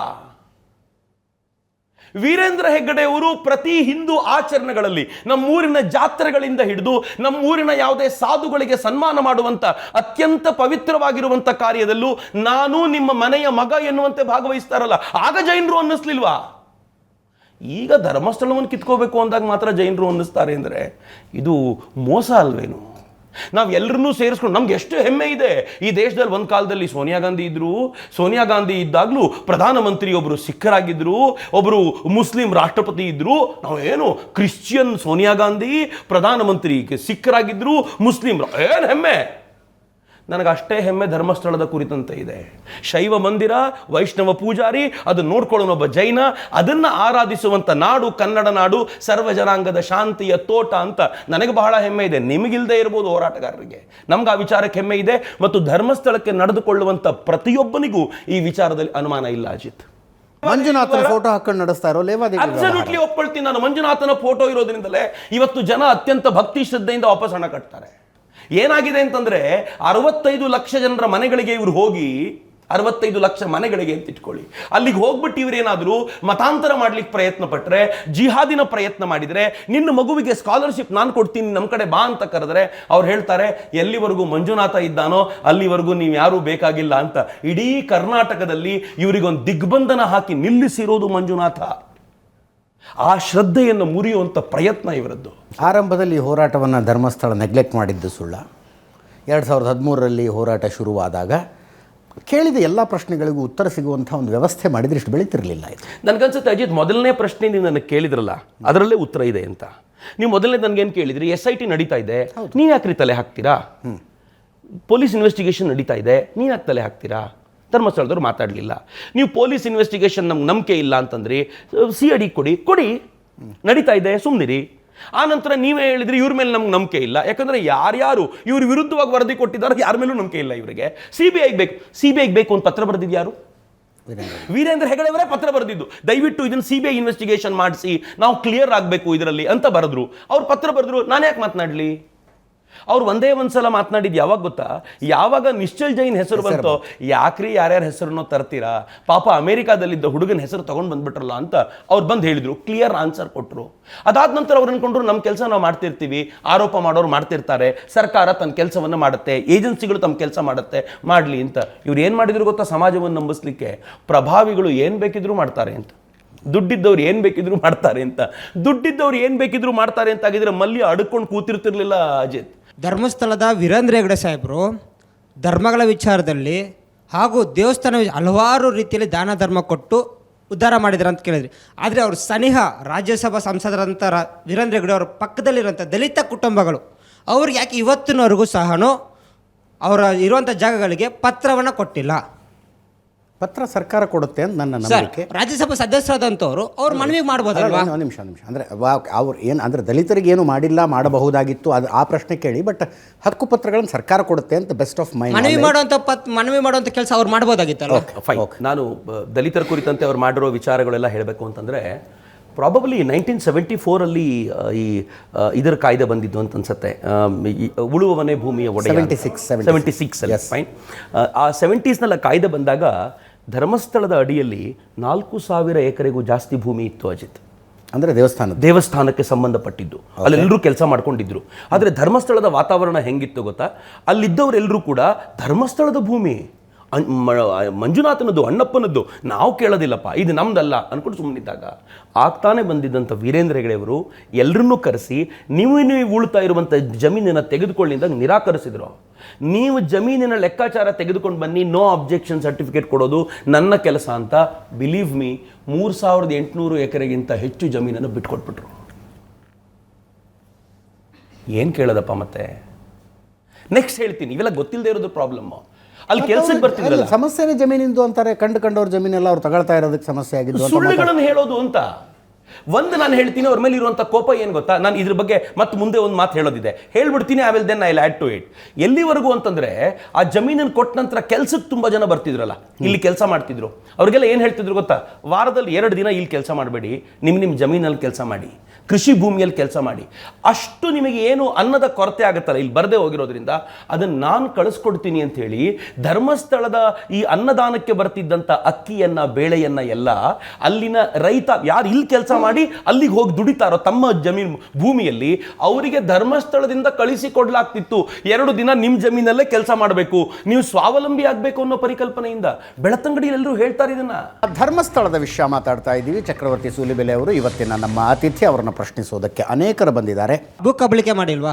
ಯಾವ ಭೂ ಕಬಳಿಕೆ ಹೇಳಿ ಸರ್? ಭೂ ಸುತ್ತಮುತ್ತ ಮಾವುತ ನಾರಾಯಣ ವಸಸಿ 2 ಕೊಲೆ ಆಗುತ್ತಲ್ಲ, ತಲೆ ಚಚ್ಚಿ ಹೊಡೆದಾಕ್ತಾರಲ್ಲ, ಅವ್ರ ಭೂಮಿ ಉಳುಮೆ ಮಾಡುವಂತ ಭೂಮಿಯಲ್ಲಿ ಅವ್ರು ಆಕ್ರಮಣ ಮಾಡ್ಕೊಂಡು ಇವತ್ತು ಅದೇ ಜಾಗದಲ್ಲಿ ಲಾಡ್ಜು, ರೆಸಾರ್ಟ್ಗಳಿದ್ದೈತೆ, ಕಮರ್ಷಿಯಲ್ ಆಗೈತೆ. ಪ್ರಶ್ನೆ ಕೇಳಿದ್ರಿ ನೀವು, ಆನೆ ಮಾವುತನ ಕೊಲೆ ಜಮೀನಿನ ವಿಷಯಕ್ಕೆ ಆಗಿದೆ ಅಂತ. ಅಪ್ಪಟ ಸುಳ್ಳು. ಆನೆ ಮಾವುತನ ಕೊಲೆ ರಿಪೋರ್ಟ್ ಆಗಿದೆ. ಆನೆ ಮಾವುತನ ಕೊಲೆ ಯಾರು ಮಾಡಿದ್ದು ರಿಪೋರ್ಟ್ಗಳೆಲ್ಲ ಈ ಪ್ರಭಾವದಿಂದ ಆಗಿದೆ ಅಂತ ಹೇಳ್ತಾರೆ. ಬಟ್ ಯಾರು ಮಾಡಿದ್ದಾರೋ ಅವ್ರು ಒಳಗೋಗಿದ್ದಾರೆ. ಹೊರಗಡೆ ಬಂದಿದ ತಕ್ಷಣ ಆನೆ ಮಾವುತನ ಕೊಲೆ ಮಾಡಿದ ಒಂದು ಗ್ಯಾಂಗ್ನವರು ಬಂದು ಅಲ್ಲಿ ಅದನ್ನೇ ಅದು ಗ್ಯಾಂಗ್ನ ಬಗ್ಗೆ ಡೀಟೇಲ್ಸ್ ಇದೆ, ಅದನ್ನ ನಾನು ಹೇಳೋದಲ್ಲಪ್ಪ. ಇನ್ವೆಸ್ಟಿಗೇಷನ್ ಮಾಡಿದ ಅಧಿಕಾರಿ ಪ್ರಾಬಬ್ಲಿ ರುದ್ರಮುನಿ ಸರ್ ಇಲ್ಲಿ ಬಂದಿದ್ರು ಅಂತ ನನಗೆ ಅನ್ಸುತ್ತೆ. ನೀವು ಅವ್ರನ್ನ ಕೇಳಿದ್ರೆ ತುಂಬಾ ಚೆನ್ನಾಗಿ ಗೊತ್ತಾಗುತ್ತೆ ಯಾವ ಗ್ಯಾಂಗು ಬಂದಿತ್ತು, ಯಾವ ಗ್ಯಾಂಗು ತಲೆ ಜಜ್ಜಿ ಅಲ್ಲಿಗೆ ಹೋಗಿತ್ತು, ಅದು ಮಿಸ್ಸಿಂಗ್ ಲಿಂಕ್ ಆಗಿ ಉಳ್ಕೊಂಡಿತ್ತು. ಕೊನೆಗೆ ಈಗ ಅವ್ರು ಜೈಲಲ್ಲಿದ್ದಾರೆ, ಇನ್ನೊಂದು ಕೊಲೆ ಮಾಡಿದಾಗ ಅಲ್ಲಿ ಸಿಕ್ಕಾಕೊಂಡ್ರು. ಅವ್ರು ಜೈಲಿನಿಂದ ಆಚೆ, ಅವರೇ ಹೇಳಿದ್ದಾರೆ, ಅವ್ರು ಜೈಲಿನಿಂದ ಆಚೆ ಬಂದ ತಕ್ಷಣ ಇದು ಮತ್ತೆ ಓಪನ್ ಆಗುತ್ತೆ ರಿಪೋರ್ಟ್. ಮತ್ತಲ್ಲಿ ಲಾಡ್ಜ್ ಆಗಿದೆ ಅಂತ ಹೇಳೋದಕ್ಕೂ ಇವರಿಗೂ ಸಂಬಂಧವೇ ಇಲ್ಲ. ಅಲ್ಲ, ಒಂದೊಂದು ನಿಮಿಷ, ನಾನು ಅವ್ರನ್ನ ಪ್ರಶ್ನೆ ಕೇಳ್ತೀನಿ. ಎಷ್ಟು ಜಾಗ ಇತ್ತದು ಆನೆ ಮಾವುತ ಇದ್ದದ್ದು? ಸರ್, ಆನೆ ಮಾವುತ ಇದ್ದಿದ್ದು ಎಷ್ಟು ಜಾಗ ಅಂತ ಗೊತ್ತಿಲ್ಲ ಸರ್. ಮಾವುತನ ಜಾಗ ಇದ್ದಿದ್ದು ಸರ್. ಒಂದು ನಿಮಿಷ ಸರ್, ಒಂದು ನಿಮಿಷ. ಅಂದರೆ ಮಾವುತನ ಜಾಗನ ಅದು? ಹೌದು, ಮಾವುತನ ಸ್ವಂತ ಜಾಗ. ಹೌದು. ಹೌದಾ? ಕರೆಕ್ಟಾ? Correct sir. ನಾನು ಇನ್ನೊಂದು ಕೇಳ್ತಾ ಇದ್ದೀನಿ, ಕರೆಕ್ಟ್? ಓಕೆ. ಆನೆ ಮಾವುತನ ಸ್ವಂತ ಜಾಗ, ಅದನ್ನು ಇವ್ರು ಖಾಲಿ ಮಾಡಿಸೋದಕ್ಕೆ ಹೋದರು. ಎಷ್ಟು ದೊಡ್ಡ ಜಾಗ ಅದು? ಸುಮಾರು 1 ಎಕರೆ ಇರ್ಬೋದು. ಮೈಕ್ ಸರಿ ಹಿಡ್ಕೊಳ್ಳಿ. ಸುಮಾರು 1-1.5 ಎಕರೆ ಇರ್ಬೋದು. ನಾನು ಚೆಕ್ ಮಾಡಿದೆ. ಅಂದರೆ ಅಲ್ಲಿ ಏನು ಸೆಂಟ್ಸ್ಗಳಲ್ಲಿ ಎಳಿತಾರೆ, ನನಗೆ ಸೆಂಟ್ಸ್ ಲೆಕ್ಕ ಗೊತ್ತಾಗೋದಿಲ್ಲ, ಗುಂಟೆ ಲೆಕ್ಕದಲ್ಲಿ ನಮ್ಮ ಕಡೆ ಎಳೆಯೋದು, ಸ್ಕ್ವೇರ್ ಫೀಟ್ ಎಲ್ಲ ಕಡೆ ಅಪ್ಲೈ ಆಗುತ್ತೆ. ನಾ ಕರೆಕ್ಟಾಗಿ ಕೇಳಿದೆ 2000ದಿಂದ 3000 ಸ್ಕ್ವೇರ್ ಫೀಟ್ ಮಧ್ಯದಲ್ಲಿ ಬರುತ್ತೆ ಆ ಜಾಗ. 2000ದಿಂದ 3000 ಸ್ಕ್ವೇರ್ ಫೀಟ್ ಜಾಗಕ್ಕೆ ಒಂದು ಡಬಲ್ ಮರ್ಡರ್ ಮಾಡಿಸಬಹುದು ವೀರೇಂದ್ರ ಹೆಗ್ಡೆ ಅವ್ರ ಕುಟುಂಬ ಅನ್ನೋ ನನ್ನ ಲಾಜಿಕ್ಕಿಗೆ ಸೆಟ್ ಆಗಲಿಲ್ಲ. ಲ್ಯಾವೆಲೆ ರೋಡಲ್ಲಿ ಮನೆ ಇದೆ ರೀ ಅವ್ರದ್ದು, ಅಪ್ಪ ಮಾಡಿಟ್ಟಿರೋದು. ಲ್ಯಾವೆಲೆ ರೋಡ್ ಯುನೋ ಅಂಡರ್ಸ್ಟ್ಯಾಂಡ್. ಅಂದರೆ ಭಾರತದಲ್ಲಿ ಅತ್ಯಂತ ಕಾಸ್ಟ್ಲಿ ಏರಿಯಾದಲ್ಲಿ ಅವರ ತಂದೆ ಬಹಳ ದೊಡ್ಡ ಮನೆ ಮಾಡಿಟ್ಟಿದ್ದಾರೆ. ಅವರು 2000ದಿಂದ 3000 ಸ್ಕ್ವೇರ್ ಫೀಟ್ಕೊಂಡು ಡಬಲ್ ಮರ್ಡರ್ ಮಾಡಿ ನಾನು ಏನು ಕನ್ಕ್ಲೂಷನಿಗೆ ಬರ್ತಾ ಇಲ್ಲ ನಾನು. ಈಗ ಹೋಟೆಲ್ ರೆಡಿ ಆಗಿದೆಯಲ್ಲ, ಆ ಜಾಗ ಇದೆಯಲ್ಲ, ಅದು ಹಿಂದೆ EC ತೆಗೆಸಿದ್ರೆ ನಾರಾಯಣ ಮಾವುತನ ಹೆಸರಲ್ಲೇ ಇದೆ. Okay okay. ಈಗಿನ ಪ್ರಕಾರ ಏನಾಗಿದೆ ಅಂದರೆ ಅದು RTC ಆ ಪಾಣಿನಲ್ಲಿ ಮಂಜುನಾಥ ಅನ್ನೋ ಹೆಸರಲ್ಲಿದೆ ಇದ್ದಿದ್ದನ್ನು ಓಕೆ ಅವರು ಚೇಂಜ್ ಮಾಡ್ಕೊಂಡಿದ್ದಾರೆ ಅಂತೇಳಿ ಕೆಲವೊಂದು ಮೂಲಗಳಿದೆ. ಅದನ್ನು ಈಗ ಅವರು ಯಾರು ಈ ಆನೆ ಮಾವುತರ ಅಲ್ಲಿ ವಾಸ ಮಾಡ್ತಿದ್ದಲ್ಲ ಆ ಜಾಗದಲ್ಲಿ ಇವರು ಆ ಥರ ಕೊಡೋದಾಗಿದ್ದರೆ ಎಲ್ರಿಗೂ ಕೂಡ ಜಮೀನು ಕೊಡೋದಾಗಿದ್ದರೆ ಅವರ ತಂದೆ ತಾಯಿ ಮತ್ತು ಅವ್ರ ಮಕ್ಕಳಿದಾರಲ್ಲ, ಅವರ ಮಕ್ಕಳು ಈಗ ಬಂದು ಕೇಳ್ತಾ ಇದ್ದಾರೆ ನಾವು ಇಷ್ಟು ವರ್ಷದಿಂದ ಅಲ್ಲಿದ್ದು ಅಂತ. ಆದ್ರೂ ಕೂಡ ಅವರು ಆ ಕರುಣೆ ಕನಿಕರದಿಂದ ಅವರಿಗೆ ಕೊಡ್ಬೋದಾಗಿತ್ತಲ್ಲ ಅಂತ ನನ್ನ ಪ್ರಶ್ನೆ. ನಾನು ಹೇಳೋದು ಈ ಇದರಲ್ಲಿ ಏನು RTCಲಿ ಮೊದಲು ಆ ಹೆಸರಿತ್ತು, ಈಗ ಆ ಹೆಸರಿದೆ, ಇನ್ನೊಂದು ಹೆಸರು ಬಂದಿದೆ. ಅದೆಲ್ಲವೂ ಸಿವಿಲ್ ಮ್ಯಾಟರ್ ಆಗಿ ಹೋರಾಟ. ಅಜಿತ್ ಅದು ಸುಳ್ಳು. ನಾನು ತೆಗ್ಸಿದ್ದೀನಿ ಅದನ್ನು. ಅಪ್ಪ ಇದು ಆನ್ಲೈನ್ ಸಿಗುತ್ತೆ, ನೀನು ಭಾಳ ಕಷ್ಟಪಡಬೇಕು ಅಂತಿಲ್ಲ. ನಾವೊಂದು ವಿಡಿಯೋ ಕೂಡ ಮಾಡಿದ್ವಿ ಆನ್ಲೈನಲ್ಲಿ, ನೀವು ತೆಗೆದ್ರೆ ಗೊತ್ತಾಗುತ್ತೆ ಇದು ಇಷ್ಟು ವರ್ಷದಿಂದ ಯಾರದಿತ್ತು, ಅಷ್ಟು ವರ್ಷದಿಂದ ಯಾರದಿತ್ತು, ನೀಟಾಗಿ ಗೊತ್ತಾಗುತ್ತೆ. ಅದನ್ನು ನೀವು ಬಲ್ಲ ಮೂಲಗಳಿಂದ ಅಂತ ಹೇಳಬೇಕಾದ ಅಗತ್ಯ ಇಲ್ಲ. ಸ್ವಲ್ಪ ನೀವು ಬುದ್ಧಿ ಉಪಯೋಗಿಸಿ ಆ RTC ತೆಗೆಯೋ ಆರಾಮಾಗಿ ಸಿಗುತ್ತೆ. ಈಗಂತೂ ಎಲ್ಲ ಡಿಜಿಟೈಸ್ ಆಗಿರೋದ್ರಿಂದ ನಾನೊಂದು ವಿಡಿಯೋನೇ ಮಾಡಿಸಿದ್ದೀನಿ. I will share this with you. ಹೇಗೆ ಅದು ಯಾರಿಗೂ ಸಂಬಂಧಪಟ್ಟಿದ್ದಲ್ಲ ಅಂತ. ನನಗೆ ಒಂದಿರೋ ಪ್ರಾಬ್ಲಮ್ ಏನು ಗೊತ್ತಾ, ಇದೇ ಥರದ ಸುಳ್ಳು ಹಬ್ಬಿರೋದು. ಆನೆ ಮಾವುತಂದು ಎಷ್ಟು ಜಾಗ ಇತ್ತು ಅಂತ ಕೇಳಿದ್ರೆ 1 ಎಕರೆ ಇರ್ಬೋದೇನೋ ಅಂತ ಅಲ್ವಾ. ಇದ್ದಿದ್ದು ಇಷ್ಟು ಚಿಕ್ಕ ಜಾಗ. ಆ ಚಿಕ್ಕ ಜಾಗದಲ್ಲಿ ಅವರು ರೆಸಾರ್ಟ್ ಕಟ್ಬಿಟ್ರು, ಅವರು ಬಿಲ್ಡಿಂಗ್ ಕಟ್ಟಿದ್ರು ಅನ್ನೋದನ್ನ ಒಂದು ಕಲ್ಪನೆ ಕಟ್ಟಿಕೊಡುವ ರೀತಿ ಇದೆಯಲ್ಲ, ಅದೇ ಡೇಂಜರಸ್ ಅಂತ ನಾನು ಹೇಳೋದು. ಎಸ್. ಸೊ ಆನೆ ಮಾವುತನ ಕೊಲೆ ಪ್ರಕರಣದಲ್ಲಿ ನೀವು ಧರ್ಮಸ್ಥಳದವ್ರು ಕ್ಲೀನ್ ಚಿಟ್ ಕೊಟ್ಬಿಡ್ತೀರಾ? ನಾನಲ್ಲ, ರುದ್ರಮುನಿ ಸರ್ ಕೊಡೋದು. ಅಲ್ಲ, ರುದ್ರಮುನಿ ಸರ್ ಈ ಪ್ರಕರಣದ ಇನ್ವೆಸ್ಟಿಗೇಷನ್ ಮಾಡಲಿಲ್ಲ. ಬಟ್ ಅವ್ರು ಒಟ್ಟಾರೆ ಡೀಟೇಲ್ಸ್ ಅನ್ನು ಹೇಳುವಾಗ ಅವ್ರು ಹೇಳ್ತಾರೆ ಒಂದು ಗ್ಯಾಂಗ್ ಏನಲ್ಲಿ ಬಂದಿತ್ತು ಧರ್ಮಸ್ಥಳಕ್ಕೆ, ಹೊರಗಡೆಯಿಂದ ಬಂದಿದ್ದು ಒಂದು ಗ್ಯಾಂಗು. ಅದು ಈ ಥರದ ಇದೇ ಥರದ ಅದು ಪೆಕ್ಯುಲಿಯರ್ ಮರ್ಡರ್. ಅದು ಏನೂ ತಗೊಳ್ಳಲ್ಲ, ಆದರೆ ಹೋಗೋದು ಪೆಕ್ಯುಲಿಯರ್ ಮರ್ಡರ್. ಆ ಥರ ಮರ್ಡರ್ ಯಾರು ಮಾಡಿಸೋದಿಲ್ಲ. ಅಂದ್ರೆ ವ್ಯವಸ್ಥಿತವಾಗಿ ಮಾಡಿಸೋರಿಗೆ 100 ದಾರಿಗಳಿರ್ತವೆ, ಆ ಥರದಲ್ಲಿ ಮಾಡಿಸ್ತಾರೆ. ಇದು ತುಂಬಾ ವ್ಯವಸ್ಥಿತವಾಗಿರುವಂತ ಕೊಲೆ ಆಗಿತ್ತು. ಅದನ್ನ ಭೇದಿಸ್ಲಿಕ್ಕೆ ಆಗದೆ ಒದ್ದಾಡ್ತಾ ಇದ್ದವರು ಫೈನಲಿ ಸಿಕ್ಕಾಕೊಂಡಾಗ, probably if I am not wrong, ನಾನು ಕೇಳಿದ ಪ್ರಕಾರ ನಂಜನಗೂಡು ಭಾಗದಲ್ಲೆಲ್ಲ ಒಂದ್ ಕಡೆ ಸಿಕ್ಕಾಕೊಂಡವರು ಆ ಗ್ಯಾಂಗ್ನವರು ಇದು ಮಾಡಿದ್ದಾರೆ ಅನ್ನೋ ಅನುಮಾನದಿಂದ. ಅದು ಆರ್ಗ್ಯುಮೆಂಟ್ಗಳು ಏನೇ ಇರಲಿ, ಅವರ ಕುಟುಂಬದವರು ಮತ್ತೆ ಬಂದು SIT ಕಂಪ್ಲೇಂಟ್ ಕೊಟ್ಟಿದ್ದಾರೆ, ಮತ್ತೆ ಥರೋ ಇನ್ವೆಸ್ಟಿಗೇಷನ್ ಆಗಬೇಕು. ಅದೇ ರೀತಿ ಸೌಜನ್ಯ ಪ್ರಕರಣದ್ದು ಆಗಬೇಕು. ಆವತ್ತು 2012 3 ಜನ ಬಂದು ನಮ್ಮನ್ನು ಮಾತಾಡಿಸಿದ್ರು, ಒಬ್ಬರೇ ಇರಲಿಲ್ಲ. ಸೌಜನ್ಯನ ಕಾರ್ನಲ್ಲಿ ಹಾಕ್ಕೊಂಡು ಹೋಗಿರೋದೇ ನಾವು ಕಣ್ಣಾರೆ ನೋಡಿದ್ದೀವಿ ಅನ್ನೋದೊಂದು ಆಡಿಯೋ ಹೊರದಾಡ್ತಾ ಇದೆ. ಅವರು ಯಾವುದೋ ಒಂದು NGOದ ಹತ್ರ ಹೇಳದೆ, ಹೋರಾಟಗಾರರ ಹತ್ರ ಹೇಳದೆ ಬಂದು ಪೊಲೀಸರ ಮುಂದೆ ಹೇಳಬೇಕು. ಅಕಸ್ಮಾತ್ ಅವ್ರಿಗೇನೋ ಲೀಗಲ್ ಆಕ್ಸೆಸ್ ಇಲ್ಲ ಅಂದರೆ ಕೊಡೋದಕ್ಕೆ ನಾವು ತಯಾರಾಗಿದ್ದೀವಿ. ಈಗ ಮಾಸ್ಕ್ ಹಾಕ್ಕೊಂಡು ಬರ್ಬೋದಲ್ಲ, ಈಗ ಮಾಸ್ಕ್ ಹಾಕ್ಕೊಂಡು ಬರ್ಬೋದು. ಅಲ್ಲ ಅಂದರೆ ಅವರಿಗೆ ಸಂಪೂರ್ಣ ರಕ್ಷಣೆ ಕೊಟ್ಟು ಅವರ ಹೇಳಿಕೆಯನ್ನು ದಾಖಲಿಸಿ ಅದರ ಬಗ್ಗೆ ಪ್ರಾಸೆಸ್ ಆಗುವಂತೆ ಮಾಡಬಲ್ಲಂಥ ವ್ಯವಸ್ಥೆಯನ್ನು ಮಾಡೋದಕ್ಕೆ ತಯಾರಾಗಿದ್ದಾರೆ. ಅವ್ರು ಬರಬೇಕು. ರುದ್ರಮುನಿಯವರು ಅಲ್ಲಿ ಸೌಜನ್ಯ ಮರ್ಡರ್ ಆಗಿದ್ದಾಗ ಇನ್ವೆಸ್ಟಿಗೇಷನ್ ಮಾಡಿದಾಗ, ನಾವು ಮೊನ್ನೆ ಮಾತಾಡಿದಾಗ ನಾನು ಕೇಳಿಸ್ಕೊಂಡೆ ಅದನ್ನು ನಿಮ್ಮ ಇದರಲ್ಲಿ ತೆರೆದ ಛತ್ರಿ ಅದು ನಾಟ್ ಎ ವೆಪನ್ ಅಂತ ಹೇಳಿದರು. ಅಂದರೆ ID ಕಾರ್ಡಿಂದ ಎಳ್ಕೊಂಡೋಗಿ ಕೊಲೆ ಮಾಡಲಾಗಿದೆ ಅಂತ. ಆಮೇಲೆ ಅವರು ಹೇಳ್ತಿದ್ದಾರೆ, ಡಾಕ್ಟರ್ ರಶ್ಮಿನ ನಾನು ಮೀಟ್ ಮಾಡಿದಾಗ ಅವರು ಕೆಲವೊಂದು ಸತ್ಯಗಳನ್ನ ಹೇಳಿದರು, ನೆಗೆಚರ್ ಮಾರ್ಕಿಂದ ಕತ್ತಿಸಿಕ್ಕಿ ಕೊಲೆ ಮಾಡಲಾಗಿದೆ ಅಂತ. ಆದರೆ ರಿಯಲ್ ಫ್ಯಾಕ್ಟ್ ಏನು ಅಂತಂದರೆ, ಅವರು ಒಂದು ಕ್ರಾಸ್ ಎಕ್ಸಾಮಿನೇಷನಲ್ಲಿ ನಾನು ಯಾವುದೇ ರಶ್ಮಿನ ಮೀಟ್ ಮಾಡಿಲ್ಲ, ಅವ್ರ ಹತ್ರ ಏನೂ ಕೇಳಿಲ್ಲ ಅಂತ ಒಂದು ಕ್ರಾಸ್ ಎಕ್ಸಾಮಿನೇಷನಲ್ಲಿ ಇದೆ. ಈಗ ರೀಓಪನ್ ಮಾಡಿಸಿ ಕರೆಸಿ ರುದ್ರಮುನಿ ಅವ್ರನ್ನ ಇನ್ನೂ ಗಟ್ಟಿಯಾಗಿದ್ದಾರೆ. ಅವರು ಕಟಕಟೆಯಲ್ಲಿ ನಿಂತು ಪ್ರಶ್ನೆ ಕೇಳಬೇಕು. ಯಾವ ವಿಚಾರ ಎಲ್ಲಿ ಯಾವ ಸಂದರ್ಭದಲ್ಲಿ ತಪ್ಪು ಮಾಹಿತಿ ಹೋಗುತ್ತಲ್ಲ ಅಂತ. ತಪ್ಪು ಮಾಹಿತಿ ಅಲ್ರಿ ನಾ ಹೇಳೋದು. ಸೌಜನ್ಯ ಪ್ರಕರಣವನ್ನು ಇನ್ವೆಸ್ಟಿಗೇಷನ್ ಮಾಡಿ ಅಂತ ಒಂದು ಅಪ್ಲಿಕೇಶನ್ ಹಾಕೋದಕ್ಕೆ ಏನು ಸಮಸ್ಯೆ? ಅದನ್ನು ನೀವು ಮಾಡೋಕ್ಕಾಗಲ್ಲ, ಕುಟುಂಬಸ್ಥರೇ ಮಾಡಬೇಕು. ನಿಮಗೇನು ಸಂಬಂಧ ಅಂತ ನ್ಯಾಯಾಲಯಗಳು ಕೇಳ್ತಾವಪ್ಪ. ಇನ್ವೆಸ್ಟಿಗೇಷನ್ ಮಾಡಿ ಅಂತ ಒಂದು ಅಪ್ಲಿಕೇಶನ್ ಹಾಕೋದಕ್ಕೆ ಏನು ಸಮಸ್ಯೆ? ಇಂತಿಂಥ ಹೊಸ ಸಾಕ್ಷಿಗಳು ನಮ್ಮ ಹತ್ರ ಇದ್ದಾವೆ, ಉದಾಹರಣೆಗೆ ಯಾರೋ ಹೆಣ್ಣುಮಗಳು ನೋಡಿದಾಳಂತೆ, ಅವಳು ಬಿಕ್ಕಳಿಸ್ತಾ ಮಾತಾಡ್ದ, ಉಗ್ಗುತ್ತಾ ಮಾತಾಡ್ದ ಅನ್ನುವ ಲೆವೆಲ್ಗೆ ಆ ಹೆಣ್ಣುಮಗಳ ಆಡಿಯೋ ಇದೆ. ಮಾತಾಡ್ತಾ ಇರುವಂಥವನೊಬ್ಬ ಉಗ್ತಾ ಇದ್ದ, ಅಂದರೆ ಬಿಕ್ಕಳಿಸ್ತಾ ಇದ್ದ ಅನ್ನುವ ಮಟ್ಟಿಗೆ ಆ ಹೇಳಿಕೆ ಇರುವಾಗ ಆಕೆಯ ಹೇಳಿಕೆಯನ್ನು ಹಾಕಿಕೊಂಡು ನೋಡಿ ಇಲ್ಲಿ ಹೊಸ ಸಾಕ್ಷ್ಯ ಇದೆ ಅಂತ ರೀಇನ್ವೆಸ್ಟಿಗೇಷನ್ ಅಪ್ಲಿಕೇಶನ್ ಹಾಕೋದಕ್ಕೆ ಏನು ಸಮಸ್ಯೆ? ಮುಂದಿನ ದಿನಗಳಲ್ಲಿ ಅದು ನಡೆಯುತ್ತೆ. 13 ವರ್ಷ ಆಗಿದೆ ರೀ, ನನ್ನ ಹತ್ರ ಸಾಕ್ಷಿ ಇದೆ, ಇದೇ ಮೊಬೈಲ್ನಲ್ಲಿದೆ, ತೋರಿಸ್ತೀನಿ. ದೆಹಲಿ ಪೊಲೀಸರಿಗೆ ಈ ಸಾಕ್ಷಿಗಳನ್ನು ತೋರಿಸಿದಾಗ ದಂಗಾಗ್ಬಿಟ್ರಂಥವ್ರು, ಕರ್ನಾಟಕದ ಪೊಲೀಸರಿಗೆ ಯಾಕೆ ತೋರಿಸ್ತಿಲ್ಲ ಅಂತ ನಾನು ಕೇಳೋದು. ಸಾಕ್ಷಿಗಳು ಕೆಲವೊಂದು ನಾಶ ಆಗಿ ಹೋಗಿದೆ. ಅಲ್ರಿ, ಒಂದು ನಿಮಿಷ ಮತ್ತೆ ಇಲ್ಲಿ ಮೊಬೈಲಲ್ಲಿ ಇರೋದೇನು? ಅಲ್ಲಲ್ಲ, ಅದು ಮೊಬೈಲಲ್ಲಿ ಇರೋದು ಎಷ್ಟು ಮಟ್ಟಿಗೆ ಸತ್ಯ ಅಂತ ಗೊತ್ತಿಲ್ಲ. ಅಲ್ಲ, ಸತ್ಯ ಅವರ ಆಲೋಚನೆ ದಯವಿಟ್ಟು ಗೊತ್ತಿಲ್ಲ ಅನ್ನೋದನ್ನು ದಯವಿಟ್ಟು ಹೇಳಲ್ಲ. ಅಲ್ಲ ಸರ್, ಇಲ್ಲ, ಮತ್ತೊಮ್ಮೆ ಅದನ್ನ ಹೇಳೋದಿಲ್ಲ ನಾನು. ಸರ್, ಈಗ ಏನಾಗುತ್ತೆ ಮೊಬೈಲ್ನಲ್ಲಿ ಇರೋದು ಏನು ಹಂಗಿದ್ರೆ? ಅಲ್ಲ, ಮೊಬೈಲಲ್ಲಿ ಅದನ್ನೇ ನಾನು ಹೇಳ್ತಿದ್ದೀನಲ್ಲ, ಈಗ ಮೊಬೈಲಲ್ಲಿ ಇಟ್ಕೊಂಡು ಅವ್ರು ಸುಳ್ಳು ಹೇಳ್ತಿದ್ದಾರೋ ನಿಜ ಹೇಳ್ತಿದ್ದಾರೋ ಯಾರಿಗೂ ಗೊತ್ತಿಲ್ಲ. ಅಲ್ಲ, ಸಂತೋಷ್ ರಾವ್ ಆಚೆಗೆ ಬಂದೇನೆ ಹೆಚ್ಚು ಕಡಿಮೆ 2-3-4 ವರ್ಷ ಆಯ್ತು. ಈಗ ಆಚೆಗೆ ಬಂದ ನಂತರವೂ ಕೂಡ ಇವತ್ತಿನವರೆಗೂ ಯಾಕೆ ವಾಪಸ್ ಅಪ್ಲೈ ಮಾಡಲಿಲ್ಲ ಆಗಿದ್ರೆ? ಯಾಕೆ ಇದನ್ನು ತಗೊಂಡೋಗಿ ಕೋರ್ಟಿಗೆ ಹೋಗಲಿಲ್ಲ? ಯಾಕೆ ತಮ್ಮ ಹತ್ರ ಇರೋ ಸಾಕ್ಷ್ಯಗಳನ್ನು ಕೋರ್ಟಿಗೆ ಕೊಡ್ಲಿಕ್ಕೆ ಒಪ್ಕೊಳ್ತಿಲ್ಲ? SIT ರಚನೆ ಮಾಡಿ ನಾವು ಕೊಡ್ತೀವಿ ಅಂತ ಯಾಕೆ ಹೇಳಲಿಲ್ಲ? ಸೌಜನ್ಯ ನ್ಯಾಯ ಕೊಡಿಸೋದು ನಿಮ್ಮ ಉದ್ದೇಶನ? ಹೌದು, ಖಂಡಿತ ನನ್ನ ಉದ್ದೇಶನೂ ಅದೇ. ಹೌದು, ಬನ್ನಿ ಅವ್ರ ಮನೆಯವ್ರು ಕರ್ಕೊಂಡು ಕೋರ್ಟಿಗೆ ಹೋಗೋಣ. ನ್ಯಾಯಾಲಯದ ಖರ್ಚಷ್ಟು ನಮ್ಮದು. ಸರಿ sir, okay, will bring the best of lawyers. Okay, ಹೋಗೋಣ ಅಲ್ಲಿಗೆ, ಸೌಜನ್ಯ ಅವ್ರ ಮನೆಗೆ ಹೋಗೋಣ. ನಾವು ಬರ್ತೀವಿ. ಹೋಗಿ ಒಂದು ಅಪ್ಲಿಕೇಶನ್ ರೆಡಿ ಮಾಡ್ಕೊಳ್ಳೋಣ, ಅವ್ರು ಸೈನ್ ಹಾಕ್ಕೊಡ್ಲಿ. ಅದಕ್ಕೆ ಕರ್ನಾಟಕದ ಅತ್ಯುತ್ತಮ ಲಾಯರ್ಗಳನ್ನು ಕರ್ಸೋಣ. ಸೌಜನ್ಯಗಾಗಿ ಇಷ್ಟೆಲ್ಲ ಹೋರಾಟ ಮಾಡಿದ್ದೀವಿ ರೀ, 1000 ರೂಪಾಯಿ ದುಡ್ಡು ಹಾಕಿದ್ರೆ ಲಕ್ಷಗಟ್ಟಲೆ ದುಡ್ಡು ಆಗುತ್ತೆ, ಲಾಯರ್ ಫೀಸ್ ಆಗುತ್ತೆ. ಸೌಜನ್ಯಕ್ಕೆ ನ್ಯಾಯ ಕೊಡಿಸ್ತೀವಿ ಅಂತ, ಉಚಿತವಾಗಿ ಕೆಲಸ ಮಾಡ್ತೀವಿ ಅಂತ ಬರುವಂಥ ಲಾಯರ್ಗಳು ಕೂಡ ಇದ್ದಾರೆ. Will bring them. ಹೈಕೋರ್ಟ್ಗೆ ಅಪ್ಲಿಕೇಶನ್ ಹಾಕೋಣ, ರೀಇನ್ವೆಸ್ಟಿಗೇಷನ್ ಮಾಡಿ ಅಂತ. ಅದರಲ್ಲಿ ಪಟ್ಟಿ ಕೊಡ್ಬೇಕು ನಾವು. ಕೋರ್ಟ್ ಕನ್ವಿನ್ಸ್ ಮಾಡ್ಬೇಕಂದ್ರೆ ಇಂತಿಂಥ ಹೊಸ ಅಂಶಗಳು ತನಿಖೆಯಲ್ಲಿ ಕಂಡು ಬರದ ಇಂತಿಂಥ ಹೊಸ ಅಂಶಗಳು ನಮ್ಮಲ್ಲಿ ಇದ್ದಾವೆ ಅಂತ ಯಾವ ಪಟ್ಟಿ ಕೊಡೋದು? ಮಟ್ಟನವ್ರ ಮೊಬೈಲಲ್ಲಿದೆ ಆ ಪಟ್ಟಿ. ಆದರೆ ಈಗಲೂ ಹೇಳ್ತೀನಿ, ಮತ್ತೊಮ್ಮೆ ವಿಚಾರಣೆ ನಡೀಲಿ, ಸೌಜನ್ಯ ಕೇಸ್ ವಾಪಸ್ ಚರ್ಚೆ ನಡೀಲಿ, ಎಲ್ಲ ವಿಚಾರಣೆಗಳು ನಾನು ಓಪನ್ ಇದ್ದೀನಿ. ಅಕಸ್ಮಾತ್ ಇದನ್ನ ಧರ್ಮಸ್ಥಳದವರೇ ಯಾರಾದರೂ ಮಾಡಿದ್ರೆ, ವೀರೇಂದ್ರ ಹೆಗಡೆ ಅವರ ಆದಿಯಾಗಿ ಯಾರಾದರೂ ಮಾಡಿದ್ರೆ ಕಟಕಟೆಗೆ ನಿಲ್ಲಿಸಬೇಕು. ನಾನು ಹೇಳ್ತೀನಲ್ಲಪ್ಪ, ಇನ್ನೇನು ಹೇಳಬೇಕು? ಆದರೆ ಅವ್ರ ತಾಯಿ ಇಲ್ಲ, ನಾನು ಕೋರ್ಟಿಗೆ ಬರಲ್ಲ, ನಾನು ಜನತಾ ನ್ಯಾಯಾಲಯದ ಮುಂದೆ ನಿಂತ್ಕೊಂಡಿರ್ತೀನಿ ಅಂತಂದು ಜನಾರ್ದನನ್ನ ಅವರು ಭಡಕಾಯಿಸುವಂಥ ಪ್ರಯತ್ನ ಮಾಡ್ತಿದ್ರೆ, ಕಲ್ಲು ಹೊಡೀರಿ, ಬುಲ್ಡೋಸರ್ ತಗೊಂಬನ್ನಿ, ಬೆಂಕಿ ಹಚ್ಚಿ ಅಂತ ಹೇಳುವಂಥ ಪ್ರಯತ್ನ ಮಾಡ್ತಿದ್ರೆ, ಇಸ್ ಇಟ್ ಅಕ್ಸೆಪ್ಟಬಲ್? ಅದೇ ಧರ್ಮಸ್ಥಳ ಅನ್ನೋ ಒಂದು ನಗರದಲ್ಲಿ ವೇದವಳ್ಳಿ ಪ್ರಕರಣ 1979 ನಡೀತದೆ. ಬೆಂಕಿ ಹಚ್ಚಿ ಕೊಲೆ, ಅದು SM ಅವ್ರದೇ ಅಂತ ಸಂಸ್ಥೆಯಲ್ಲಿ ಒಬ್ಬ ಅಧ್ಯಾಪಕ ಕೆಲಸ ಮಾಡ್ತಾ ಇರ್ತಾರೆ, ವೇದವಳ್ಳಿ ಅನ್ನೋರು. ಅವ್ರು ವೇದವಳ್ಳಿಯವ್ರ ಪರವಾಗಿ ಅವ್ರ ಪತಿ ಅವ್ರು ಏನು ಮಾಡ್ತಾರೆ, ಸ್ಟೇಷನ್ ಕಂಪ್ಲೇಂಟ್ ಕೊಡ್ತಾರೆ. ಆ ಕೇಸ್ ಹೆಂಗೆ ಮುಚ್ಚಾಕ್ತೀರಾ ಸರ್? ವೇದವಲ್ಲಿ ಬೆಂಕಿ ಹಚ್ಕೊಂಡ ಸ್ಥಿತಿಯಲ್ಲಿ ಬಾತ್ರೂಮ್ನಲ್ಲಿ ಸಿಕ್ಕಾಗ ಮನೆ ಒಳಗಡೆಯಿಂದ ಬಾಗಿಲು ಹಾಕ್ಕೊಂಡಿದ್ರು ಅಂತ ಕೇಸ್ನಲ್ಲಿದೆಯಾ ಅಥವಾ ಹೊರಗಡೆಯಿಂದ ಬಾಗಿಲು ಹಾಕಲಾಗಿತ್ತು ಅಂತ ಕೇಸ್ನಲ್ಲಿದೆಯಾ ಸರ್? ಅದ್ರ ಒಟ್ಟಿನಲ್ಲಿ ಬೆಂಕಿ ಹಚ್ಚಿದ ಕೇಸ್ ಇತ್ತು. ಅಣ್ಣ ಒಂದು ಮತ್ತೆ ಗೊತ್ತಿಲ್ಲ ಅನ್ಬೇಡಿ. ನಾ ಹೇಳಿದ್ದು ಆ ಪ್ರಕರಣದಲ್ಲಿ ಅನುಮಾನಾಸ್ಪದ ಸಾವೇತನ ಸರ್ ಅದು. ಅಯ್ಯೋ, ಅವ್ರು ಕೇಳ್ತಿರೋ ಪ್ರಶ್ನೆ ಏನು? ಒಳಗಡೆಯಿಂದ ಬಾಗಿಲು ಹಾಕ್ಲಾಗಿತ್ತೋ ಹೊರಗಡೆಯಿಂದ ಹಾಕ್ಲಾಗಿತ್ತೋ? ಹೊರಗಡೆಯಿಂದ ಬಾಗಿಲು ಹಾಕಿದ್ರೆ ಹಚ್ಚಿದ್ದಾರೆ, ಒಳಗಡೆಯಿಂದ ಬಾಗಿಲು ಹಾಕೊಂಡಿದ್ದಾರೆ ಹಚ್ಕೊಂಡಿದ್ದಾರೆ, ಎರಡು ಬೇರೆ ಅರ್ಥಪ್ಪ. ಅಲ್ಲ, ಮೇಲ್ನೋಟಕ್ಕಾದ್ರೂ ಹಂಗಾಗುತ್ತೆ.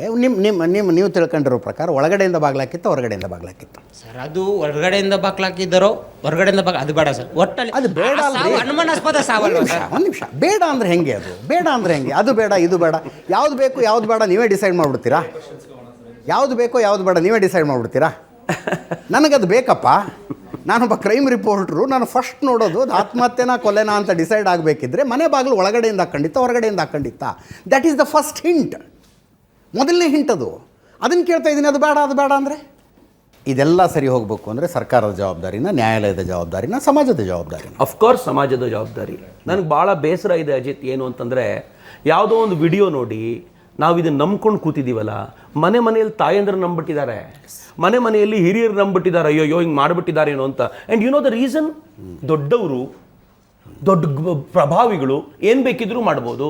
ಈ ಪ್ರಭಾವಿಗಳು ಅನ್ನೋಂಥ ಅವ್ರು ಹೇಳಿದ್ರಲ್ಲ, ಈಗ ಪ್ರಭಾವಿಗಳು ಕೇಸ್ ಮುಚ್ಚಾಕ್ಬಿಟ್ರು, ಪ್ರಭಾವಿಗಳು ಪೊಲೀಸರ ಮೇಲೆ ಪ್ರಭಾವ ಮಾಡಿಬಿಟ್ರು, ಎಲ್ಲರ ಮೇಲೂ ಪ್ರಭಾವ ಮಾಡಿಬಿಟ್ರು ಅವರು ಎನ್ನುವಂಥ ಈ ತಲೆಯೊಳಗೆ ತುಂಬಿಕೊಂಡಿದ್ದೀವಲ್ಲ. ತಾಯಂದ್ರನ್ನ ಬಿಡ್ರಿ, ಇದನ್ನು ಕೇಳ್ಕೊಂಡು ನಂಬಿಟ್ರು. ತರುಣರು ಭಾಳ ಜನ ಇದ್ರಲ್ಲ, ಒಂದು ಸ್ವಲ್ಪ ಗೂಗಲ್ ಸರ್ಚ್ ಮಾಡಿದರೆ, ಈಗ ನೀವು ಹೇಳ್ದಂತೆ ಸೆನ್ಸ್ ಅಂದರೆ ಎಷ್ಟಾಗುತ್ತೆ ಅನ್ನುವಂಥ ಒಂದು ಸ್ವಲ್ಪ ಕಾಮನ್ ಸೆನ್ಸ್ ಉಪಯೋಗಿಸಿದ್ರೆ ಎಷ್ಟು ಸುಳ್ಳು ಹೇಳ್ತಾರೆ ಪುಂಖಾನುಪುಂಖವಾಗಿ ಏನು ಗೊತ್ತಾಗ್ತಿತ್ತು. ನಾನು ಸುಮ್ಮನೆ ಹೇಳೋದು ನಿಮಗೆ, ಸುಳ್ಳುಗಳನ್ನು ಹೆಂಗೆ ಹೇಳಿದ್ರು ಅಂತಂದರೆ, ಈ ಸುಳ್ಳು ಬರ್ಸ್ಟ್ ಆದ ತಕ್ಷಣ ಹೊಸ ಸುಳ್ಳು ತೊಗೊಂಡು ಬರೋದು, 3 ತಿಂಗಳಿಗೊಂದು ಹೊಸ ಸುಳ್ಳು. ಈಗ ಈ ಮಾಸ್ಕ್ ಮ್ಯಾನ್ ಅನ್ನ ಎಷ್ಟು ದಿನಗಳಿಂದ ಟ್ರೈನ್ ಮಾಡಿದಾರೋ ಗೊತ್ತಿಲ್ಲ. ಆ ಮಾಸ್ಕ್ ಮ್ಯಾನ್ ಸ್ವಲ್ಪ ಹೆದರ್ಕೊಳ್ತಾ ಇರುವಾಗ ಇನ್ನೊಂದು ಅನನ್ಯ ಭಟ್ನ ಸ್ಟೋರಿನ ಕ್ರಿಯೇಟ್ ಮಾಡಿದ್ರು. ಅನನ್ಯ ಭಟ್ ಸ್ಟೋರಿ ಮಾತ್ರ ಅದೆಷ್ಟು ಕರಳಕ್ಕೆ ಕಿವುಚು ಅಂತ ಇತ್ತು ಅಂದರೆ, ನನಗೆ ಆ ತಾಯಿಯ ಕಣ್ಣೀರು ನೋಡಿ, ಅಂದರೆ ತಾಯಿ ಓಕೆ ಸುಜಾತ ಅವ್ರ ಕಣ್ಣೀರು ನೋಡಿ ಕರಳಿ ಕೈ ಹಾಕ್ದಂಗಿತ್ರಿ ಅದು. ಅಂದರೆ ಅವರು ಬಂದು ಇದಕ್ಕೆ SP ಆಫೀಸಿಗೆ ನಮಸ್ಕಾರ ಮಾಡಿ. ಅಜಿತ್ ನಾನು ಒಂದೇ ಮಾತನಲ್ಲಿ ಏನು ಹೇಳಬೇಕು ಅಂತಂದ್ರೆ, ಇವತ್ತು ಹಿಂಗೆಲ್ಲ ಮಾತಾಡ್ತಿದ್ದೀರಲ್ಲ, ಈವನ್ ಮೀಡಿಯಾ 13 ಹೊಂಡಗಳಲ್ಲಿ ಒಂದು ಹೆಣ್ಮಗಳದೇನಾದ್ರೂ ಬಾಡಿ ಸಿಕ್ಬಿಟ್ಟಿದ್ದಿದ್ರೆ, ಅವಳ ಅಸ್ಥಿ ಸಿಕ್ಬಿಟ್ಟಿದ್ದಿದ್ರೆ ಈ ಅನನ್ಯ ಭಟ್ ಮರ್ಡರ್ ನಿಜ ಆಗ್ಬಿಡ್ತಿತ್ರಿ. ಇಲ್ಲದೆ ಇರುವ ಒಂದು ಹೆಣ್ಣು ಮಗಳ ಮರ್ಡರ್ ನಿಜ ಆಗ್ಬಿಡ್ತಿತ್ತು. ಸಮಾಜವನ್ನು ಈಗ ಜಾಗೃತಿ ಮಾಡಲಿಲ್ಲ ಅಂತಂದ್ರೆ ಶಬರಿಮಲೆಗೆ ಹಿಂಗೆ ಮಾಡಿದ್ರು, ಶನಿ ಶಿಂಗ್ನಾಪುರಕ್ಕೆ ಹಿಂಗೆ ಮಾಡಿದ್ರು, ನಮ್ಮ ಇಡಗುಂಜಿ ಮೇಲೆ ಹಿಂಗೆ ಮಾಡಿದ್ರು ಅಜಿತ್. ಗೋಕರ್ಣ ಕ್ಷೇತ್ರವನ್ನು ಹೀಗೆ ಮಾಡಿದ್ರು, ಸರ್ಕಾರ ಕಸಿದುಕೊಳ್ತದನ್ನು ವಾಪಸ್ಸು. ಈಗ ಧರ್ಮಸ್ಥಳಕ್ಕೆ ಬಂದಿದ್ದಾರೆ, ನಾಳೆ ನಮ್ಮೂರಿನ ದೇವಸ್ಥಾನಕ್ಕೆ ಬರ್ತಾರೆ. ಪ್ರತಿ ದೇವಸ್ಥಾನವನ್ನು ಹಿಂಗೆ ಕಸಿಯೋದು. ದೇವಸ್ಥಾನವನ್ನ ಸರ್ಕಾರಕ್ಕೆ ತಗೊಳ್ಳಿ, ದಟ್ಸ್ ಅ ಪಾರ್ಟ್. ಅದರ ಸೆಕೆಂಡ್ ಪಾರ್ಟ್ ಏನು ಗೊತ್ತಾ, ತಗೊಳ್ಳೋಕ್ಕಿಂತ ಮುಂಚೆ ದೇವಸ್ಥಾನಗಳಲ್ಲಿ ಅನಾಚಾರ ನಡೆಯುತ್ತೆ, ಧರ್ಮದರ್ಶಿಗಳು ಅಂದರೆ ಕೆಟ್ಟವರು, ಪೂಜಾರಿಗಳು ಅಂದರೆ ಹೊಲಸು, ಹಿಂಗೆಲ್ಲ ಹೇಳಿ ತುಂಬಿ ನೀವು ಮಾಡೋದಿದೆಯಲ್ಲ. ಇವತ್ತು ಧರ್ಮಸ್ಥಳಕ್ಕೆ ಒಬ್ಬರೂ ಬರೋದು ಕಡಿಮೆ ಆಗಲಿಲ್ಲ, ಜಾಸ್ತಿ ಆಗಿದ್ದಾರೆ. ಆದರೆ ಮುಂದಿನ ಪೀಳಿಗೆ, ತರುಣ ಪೀಳಿಗೆ ಬಂದು ಕೂತಿದೆಯಲ್ಲ, ಇವ್ರ ಬರುವಾಗ ಯೋಚನೆ ಮಾಡ್ತಾರೆ ಅಜಿತ್. ಆ ಪರಿಯ ಮಾನಸಿಕ ಸ್ಥಿತಿಯನ್ನು ತುಂಬಿ ಯಾವುದನ್ನು ಬ್ರಿಟಿಷರು ಮಾಡಲಿಕ್ಕಾಗಲಿಲ್ವೋ, ಯಾವುದನ್ನು 1000 ವರ್ಷಗಳ ಕಾಲದ ಇಸ್ಲಾಮಿಕ್ ಆಕ್ರಮಣವೂ ಮಾಡಲಿಕ್ಕಾಗಲಿಲ್ವೋ, ಕೂತಿರುವ ಕೆಲವು ಯೂಟ್ಯೂಬರ್ಗಳು ಮಾಡ್ಲಿಕ್ಕೆ ಪ್ರಯತ್ನ ಪಟ್ಟರೆ ಸುಮ್ಮನಿರ್ಲಿಕ್ಕೆ ಸಾಧ್ಯವಾಗುತ್ತಾ? ಇಟ್ ಈಸ್ ಅವರ್ ರೆಸ್ಪಾನ್ಸಿಬಿಲಿಟಿ ಅಂತ ನನಗನ್ಸುತ್ತೆ. ನಾವೆಲ್ಲರೂ ಇದರಲ್ಲಿ ಸೈನಿಕರಾಗಿ ಕೆಲಸ ಮಾಡಬೇಕು ಅಂತ ಅನ್ಸುತ್ತೆ ನನಗೆ. ಎಸ್ ಸರ್ ನಮಸ್ತೆ, ನನ್ನ ಹೆಸರು ಮೋಕ್ಷಾ ಚಿನ್ಮಯ್ ಅಂತ, ನಾನು ಜರ್ನಲಿಸಮ್ ಸ್ಟೂಡೆಂಟು. ಆ ಯೂಟ್ಯೂಬರ್ಸ್ ಗುಂಪಿಗೆ ಈ ಧರ್ಮಸ್ಥಳ ಜಾಗನೇ ಬೇಕಾಗಿರಲಿಲ್ಲ ಅಥವಾ ಸೌಜನ್ಯ ಕೇಸೇ ಬೇಕಾಗಿರಲಿಲ್ಲ ನಮ್ಮ ಹಿಂದೂ ಧರ್ಮನ ಹಾಳು ಮಾಡೋಕ್ಕೆ ಅಥವಾ ಷಡ್ಯಂತ್ರ ಮಾಡ್ಕೊಂಡು ನಾಶ ಮಾಡೋಕ್ಕೆ ಅಲ್ವಾ. ಇನ್ನೂ ಹಲವಾರು ಕೇಸ್ಗಳಿತ್ತು, ಹಲವಾರು ಜಾಗಗಳಿತ್ತು, ಅವರು ಈ ಥರ ಪ್ಲ್ಯಾನ್ ಮಾಡಿ ಮಾಡಲೇಬೇಕಂತ. ಎಲ್ಲ ಬಿಟ್ಟು ಧರ್ಮಸ್ಥಳನೇ ಯಾಕೆ ಹಿಡ್ಕೊತಾರ್ರಿ ಅಂತ ನಿಮ್ಮ ಕ್ವಶನ್. ಅಬ್ಸಲ್ಯೂಟ್ಲಿ. ನಾನು ಸ್ವಲ್ಪ ಮಟ್ಟಿಗೆ ಅಂದರೆ ಅವರ ಟೋನ್ ಒಂದು ನಿಮಿಷ, ನೀವು ಹೇಳ್ತಾ ಇರೋದು ಏನೋ ಒಂದು ಆಗಿದೆ ಅಲ್ಲಿ. ಹೌದು, ಏನೋ ಒಂದು ಆಗಿದೆ. ಸುಮ್ಮನೆ ಯಾಕೆ ಧರ್ಮಸ್ಥಳ ಟಾರ್ಗೆಟ್ ಆಗುತ್ತೆ? ಪ್ರಶ್ನೆಯಲ್ಲಿ 2 ಪ್ರಶ್ನೆ ಇದೆ. ಒಂದು, ಧರ್ಮಸ್ಥಳ ಏನೋ ತಪ್ಪು ಮಾಡಿದೆ, ಅದಕ್ಕೆ ಇವರೆಲ್ಲರೂ ಬಂದ್ಬಿಟ್ಟಿದ್ದಾರೆ, ಧರ್ಮಸ್ಥಳದ ಕಾವಲು ಪಡೆ ಇದ್ದಂತೆ. ಅಥವಾ ಎರಡನೇದು, ಇವರಿಗೆ ಎಲ್ಲ ಬಿಟ್ಟು ಧರ್ಮಸ್ಥಳ ಯಾಕೆ ಬೇಕು ಇಲ್ಲದೆ ಹೋಗಿದ್ರೆ ಅಂತ ಪ್ರಶ್ನೆ. ನಾನು ಧರ್ಮಸ್ಥಳ ಯಾಕೆ ಬೇಕು ಅನ್ನೋದಕ್ಕೊಂದು ಸೂಕ್ಷ್ಮವಾದ ಕಾರಣ ಕೊಟ್ಟಿದ್ದೆ. ಧರ್ಮಸ್ಥಳ ಇವತ್ತು ಪ್ಯಾರಲಲ್ ಗವರ್ಮೆಂಟ್ ರನ್ ಮಾಡ್ತಿದೆ. ಈ ರಾಜ್ಯದ 65 ಲಕ್ಷ ಮನೆಗಳಿಗೆ ಧರ್ಮಸ್ಥಳ ರೀಚ್ ಆಗಿದೆ. ಇಟ್ ಈಸ್ ನಾಟ್ ಅಂದರೆ ಒಂದು ಪೊಲಿಟಿಕಲ್ ಪಾರ್ಟಿಯ ದೃಷ್ಟಿಯಿಂದ ನಾಟ್ ಅ ಗುಡ್ ಥಿಂಗ್. ಅದು ಏನು ಬೇಕಿದ್ರೂ ಆಗ್ಬೋದು. ಅವರ ಮಾತು ಒಂದು ವಿಪ್ ಆಗಿ ಜಾರಿ ಆಗೋಕೆ ಶುರು ಆಗ್ಬಿಟ್ರೆ ಬಹಳ ಕಷ್ಟಕರವಾದ ಸಂಗತಿ ಅಂತ ಅವ್ರಿಗೂ ಗೊತ್ತಿದೆ. ಸೊ ಇದೊಂದು ಬಹಳ ವಿಚಿತ್ರವಾಗಿರುವಂಥ ಸಂಗತಿ. ಯಾವತ್ತಾದರೂ ಈ ನಾಡಿನಲ್ಲಿ ಹಿಂದೂ ಧರ್ಮೀಯರ ಮೇಲೆ ಆಕ್ರಮಣ ನಡೆದಾಗ, ಹಿಂದುತ್ವದ ಮೇಲೆ ಆಕ್ರಮಣ ಮಾಡಿದಾಗ 4 ಆಸ್ಪೆಕ್ಟ್ಗಳನ್ನು ನಾನು ಗುರುತಿಸ್ತೀನಿ. ಮೊದಲನೇದು, ಜಿಹಾದಿಸ್ಟ್ಗಳು ಇರ್ತಾರೆ, ಮುಸ್ಲಿಮರು ಇರ್ತಾರೆ, ಅದರ ಹಿಂದೆ ಏನಾದರೂ ಮಾಡ್ತಿರ್ತಾರೆ ಹಿಂದುತ್ವದ ಮೇಲೆ ಆಘಾತ ಆದಾಗ. ಎರಡನೇದು, ಇವ್ಯಾಂಜಲಿಸ್ಟ್ಗಳು ಇರ್ತಾರೆ, ಕ್ರಿಶ್ಚಿಯನ್ಗಳು ಬಂದು ಅಲ್ಲಿ ನಿಂತ್ಕೊಂಡಿರ್ತಾರೆ, ಹೇಗಾದರೂ ನಾಶ ಮಾಡಬೇಕು ಇದನ್ನ. ಬಿಕಾಸ್ ಎಲ್ಲಿವರೆಗೂ ಒಂದು ಈ ತರದ ಸಂಸ್ಥೆ ಗಟ್ಟಿಯಾಗಿರುತ್ತೋ, ಅದನ್ನು ನಂಬಿಕೊಂಡು ನಡೆಯುವಂತ ಜನ ಇರ್ತಾರೋ, ಅದರಿಂದ ಕಸಿದ್ಕೊಂಡು ಬರ್ಲಿಕ್ಕೆ ಆಗೋದಿಲ್ಲ. ಈಗಲೂ ದಕ್ಷಿಣ ಕನ್ನಡದ ಭಾಗದಲ್ಲಿ ಮಂಜುನಾಥನಿಗೆ ಹೇಳಿಬಿಟ್ಟಿದ್ದೀವಿ ಅಂದ್ರೆ ಮುಗೀತು, ಇನ್ಯಾರು ಮಾತನಾಡುವಂತಿಲ್ಲ. ಅಲ್ಲಿ ಏನು ಯಾರು ಉಲ್ಟಾ ಮಾತಾಡೋದಿಲ್ಲ, ಯಾರಾದರೂ ಆ ಭಾಗದಿಂದ ಬಂದವರಿಗೆ ಗೊತ್ತಿರುತ್ತೆ, ಅಷ್ಟು ಸ್ಟ್ರಾಂಗ್ ಆಗಿರುತ್ತೆ. ಹೀಗಾಗಿ ಇವ್ಯಾಂಜಲಿಸ್ಟ್ಗಳಿಗೆ ಒಂದು ದೊಡ್ಡ ಪ್ರಾಬ್ಲಮ್ ಇದೆ. ಇನ್ನು ಮೂರನೇದು, ಲೆಫ್ಟಿಸ್ಟ್ ಲಿಬರಲ್ಗಳು ಯಾವತ್ತೂ ಪ್ರಾಬ್ಲಮ್ ಅಲ್ಲಿ ಇರ್ತಾರೆ. ಅವ್ರಿಗೆ ಹೇಗಾದರೂ ಮಾಡಿ ಧರ್ಮ ಮತ್ತು ಸಂಸ್ಕೃತಿ ನಾಶ ಮಾಡಬೇಕು ಅಂತ. ಮತ್ತು ಆಗಾಗ ಈ 3 ಜನರ ಮುಖವಾಡವನ್ನು ಧರಿಸೋದು ಕಾಂಗ್ರೆಸ್. ಈ 4 ಜನರಿಗೆ ಪ್ರಾಬ್ಲಮ್ ಇದೆ. ಈ ಕೇಸ್ನಲ್ಲಿ 4 ಜನ ಇದ್ದಾರೆ. ನೀವು ಕಾಂಗ್ರೆಸ್ನವ್ರು ಧರ್ಮಸ್ಥಳದ ಪರವಾಗಿ ಮಾತಾಡಿಲ್ಲ. ಒಂದು ನಿಮಿಷ ನಾನು ಹೇಳ್ತೀನಿ,